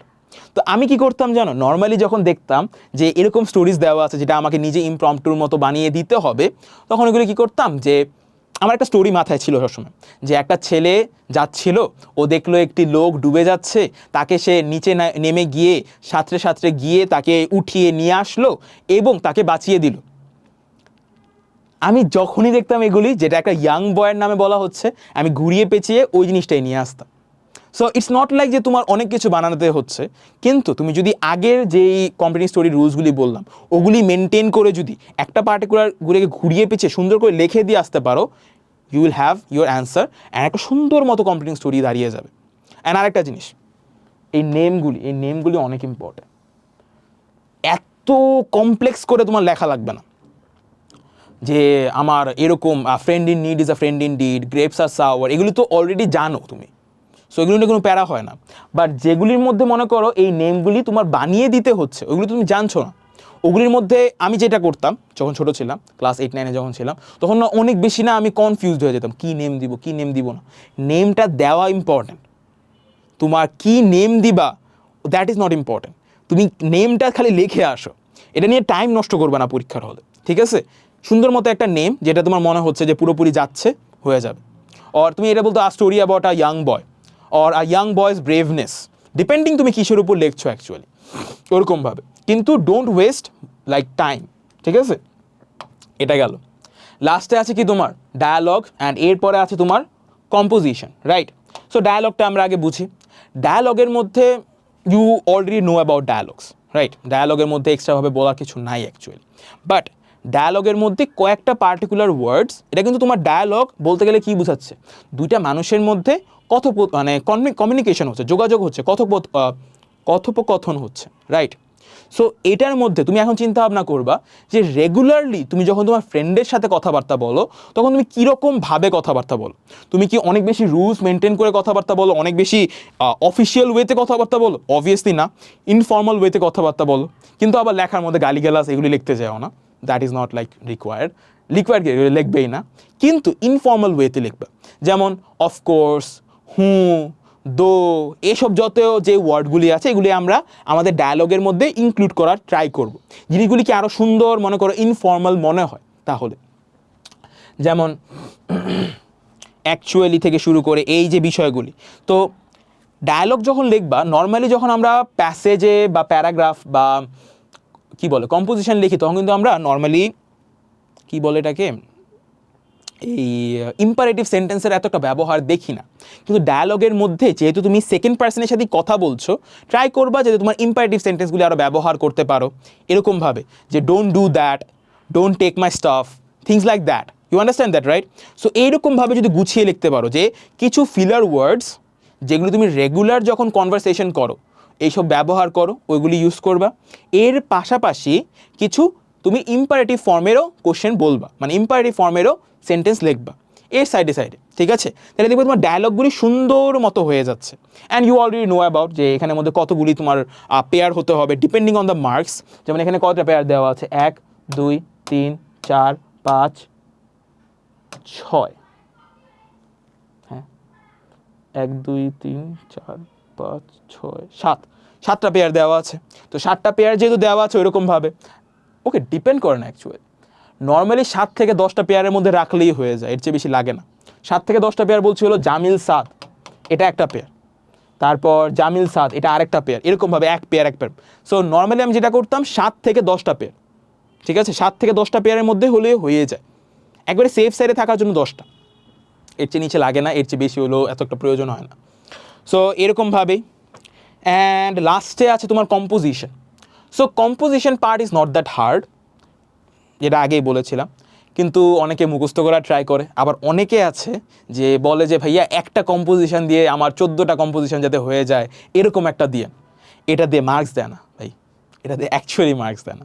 আমি অনেকেরই দেখছি যে অনেকে বলে যে ভাইয়া আপনি একটা কম্পোজিশন দিয়ে যাতে আমাদের 5টা কম্পোজিশন হয়ে যায়, 7টা কম্পোজিশন হয়ে যায়, এরকম একটা লিখে দেন, ওটা দিয়ে কখনো মার্কস আসে না। আর তুমি এত কষ্ট করে মুখস্থ করে যাবা, যদি তুমি মার্কসই না পাও কী লাভ হবে? এটা কেন? অবভিয়াসলি ওয়েস্ট অফ টাইম এটা, আর ওটাতে তুমি অ্যাকচুয়ালি কিছু শিখছো না। সো এখানের মধ্যে নর্মালি যে কাজটা করবা, যে রেগুলার লাইফে তুমি অনেক বেশি রচনা লেখো না, তো রেগুলার লাইফে যখন তুমি রচনা লেখো ওটার মধ্যে কী দেয়, প্রথমত ভূমিকা থাকে, নিচে একটা উপসংহার থাকে, মাঝখানের মধ্যে ওই রচনার কনসেপ্ট মানে টপিক অনুযায়ী তুমি আরও কিছু দাও। নর্মালি কী থাকে, ভূমিকা, এরপর কারণ যে এটা কেন কেন হয়েছে, এরপরে কিছু আলাদা আলাদা জিনিসপত্র, তারপর উপসংহার, মাঝখানে আরও কিছু থাকতে পারে depending on the topic. So এরকমভাবেই তুমি এখানের মধ্যেও লিখবা ডিফারেন্ট টাইপস অফ প্যারাস, রাইট? এই প্যারাগুলি তুমি সুন্দর মতো লিখে দিবা। প্রথমটার মধ্যে যেটা করবা, তোমার এখানের মধ্যে একটা ইন্ট্রোডাকশন হবে। সো এই ইন্ট্রোডাকশনটা দিবা, যে ইন্ট্রোডাকশনের মধ্যে তুমি আমি কিসের টপিক নিয়ে কথাবার্তা বলছি, এটা কখনের টপিক নিয়ে কথাবার্তা বলছি। ট্রাই করবা হলো যে তুমি যে পুরো প্যাসেজটা মানে পুরো কম্পোজিশনটা যেটার ব্যাপারে লেখার ট্রাই করছো ওটার একটা ছোটোখাটো সামারি, আমি বলবো না পুরো কাহিনীটা বলে দিবা, বাট একটা যাতে ইন্ট্রোডিউসড হয়, ঠিক আছে? মনে করো তুমি যখন তোমার ফ্রেন্ডকে, মনে করো তোমার এখানে একটা ফ্রেন্ড আসছে, তুমি তোমার ফ্রেন্ডকে আরেকটা ফ্রেন্ডের সাথে ইন্ট্রোডিউস করিয়ে দিচ্ছ, তুমি কি তার জীবনের সব কাহিনী ইন্ট্রোডিউস করিয়ে দাও, নাকি শুধু বলো সে কী করে, তার নাম কি, সে কোথায় থাকে, things like that, right? So এরকমভাবেই তোমার পুরো যে স্টোরিটা আছে ওই স্টোরির ইনিশিয়াল কিছু পার্ট, যেটা কোথায় ঘটেছে, কেন ঘটেছে, কিভাবে ঘটেছে, ইনিশিয়াল কিছু পার্ট তুমি বলে দিবা, আর বাকি পার্টগুলি থাকবে তোমার মাঝখানেতে, ঠিক আছে? আর যে তোমার উপসংহার পার্টটা থাকবে মানে তোমার কনক্লুশন পার্টটা, ওইটার মধ্যে পুরো মোরাল, আর কিছুই না, যে তুমি এই জার্নি থেকে, এটা তো জার্নি বাই ট্রেন ছিল বা জার্নি বাই এই ছিল, এটা ছাড়া তোমার আরও অনেক কম্পোজিশন হতে পারে, ড্রাগ অ্যাডিকশন হতে পারে, তোমার ট্রাফিক জ্যাম হতে পারে, ডিফারেন্ট টাইপস অফ টপিক্স, ঠিক আছে? তো লাস্টের যে কনক্লুশনটা থাকবে ওই লাস্টের প্যারাটার মধ্যে জাস্ট তোমার মোরাল লিখে দিবা, মোরাল লিখবা বা তোমার ইমোশন লিখবা, বেসিক্যালি তোমার অপিনিয়নটা লিখে দিবা, তুমি অ্যাবাউট দিস টপিক কী ফিল করো অ্যাকচুয়ালি, যেটা ফিল করো ওইটাই তুমি তোমার অ্যান্সারের মধ্যে দিয়ে দিবা, that's all, nothing else, okay, and you will have your answer, you don't need more than that, ঠিক আছে। And I am saying this again, never try to memorize, তুমি স্ট্রাকচারগুলি মেমোরাইজ করো, তোমার যে কোনো রিটেন পার্টের জন্য স্ট্রাকচারগুলি মেমোরাইজ করো, ইনফরমেশনগুলি ইনপুট করো। তোমার যদি জিনিসটা হলো আই এম নট সেইং যে তুমি মেমোরাইজ করো না, তুমি যদি মুখস্থ রাখতে পারো ভালো, কিন্তু এর চেয়ে আরও ভালো তুমি যদি স্ট্রাকচারগুলি, সেন্টেন্সের স্ট্রাকচারগুলি মনে রেখে সুন্দর মতো নিজের ভাষায় লিখে আসতে পারো, by remembering the actual needed informations, ঠিক আছে, তাহলে একবার সুন্দর মতো হয়ে যাচ্ছে। এখন অনেকে বলবো যে ভাই আমি তো ফ্রি হ্যান্ড রাইটিং পারি না, তুমি প্র্যাকটিস করছো কয়দিন, তুমি ইউ ডোন্ট প্র্যাকটিস এনাফ, যত বেশি প্র্যাকটিস করবা ওটা একটা স্কিল, যত বেশি প্র্যাকটিস করবা ওটা আরও বেশি ভালো হবে। তুমি যদি প্র্যাকটিস করার আগেই বলো যে ভাই আমি পারি না, তুমি রেগুলার প্র্যাকটিস করা শুরু করো, ওকে। সো এখন তো বেশি দিন টাইমও নাই, সো এখন যে কাজটা করবা জাস্ট পড়ো, আমার স্ট্রাকচারগুলি মেনটেন করে লেখার ট্রাই করবা, একটা দুটা করে প্যাসেজ লেখার ট্রাই করবা, দেখবা সুন্দর মতো আস্তে আস্তে হয়ে যাচ্ছে। তোমার মনে হতে পারে যে এটা এমন একটা স্কিল যেটা মানে বছরের পর বছর করতে হবে, এরকম একটা স্কিল, ইটস নট দ্যাট। তুমি যখন মুখস্থ লেখো তখন কিন্তু অনেক সময় ভুল থাকে, কারণ কি তুমি মুখস্থ লিখে যাচ্ছ, তুমি তোমার ভুলটাও জানো না, ঠিক আছে। সো যেটা করবা যে ট্রাই করবা, স্ট্রাকচারগুলি মেনটেন করবা, ইনফরমেশনটা ইনপুট করবা, তুমি অ্যান্সার পেয়ে যাবে, ঠিক আছে, এটাই। সো উইথ দিস আজকে ক্লাস আমাদের শেষ, অ্যান্ড সবগুলি টপিক নিয়ে যেই সাজেশনটা আছে এটা হয়তো বা দ্রুতই পেয়ে যাবে, আজকে কালকের মধ্যেই পেয়ে যাওয়ার কথা, অলরেডি তো হয়ে যাওয়ার কথা। সো ওয়েট, হয়ে গেছে। সো আজকে কালকের মধ্যেই তুমি সাজেশনটা পেয়ে যাবা, অ্যান্ড অনেক দ্রুতই পাবা, সো এটা কোনো প্যারা নেই। সো 3টা ক্লাস যেটা গেল, এই 3টা ক্লাস সুন্দর মতো শেষ করো, রুলসগুলি ভালো মতো বুঝো, স্ট্র্যাটেজিস ভালো মতো বুঝো, তারপরে ইমপ্লিমেন্ট করবা, রেগুলার কোশ্চেন সলভ করবা, প্র্যাকটিস করবা। তুমি রুলসগুলি যতই বুঝো, স্ট্র্যাটেজিসগুলি যতই বুঝো, প্র্যাকটিস যদি না করো জিনিসপত্রগুলি ভুলে যাবা, পরীক্ষা হলে তোমার মনেই আসবে না। সো আমি যা যা পড়িয়েছি এগুলি ভালো মতো বুঝে রেগুলারলি প্র্যাকটিস করবা, আর সাজেশন তো আসছি, সাজেশনটা দেখে দেখে জাস্ট একটু রিভাইজ দিয়ে নিবা, জিনিসগুলি সুন্দর মতো যাতে হয়ে যায়, ঠিক আছে। Best of luck for your exam, by.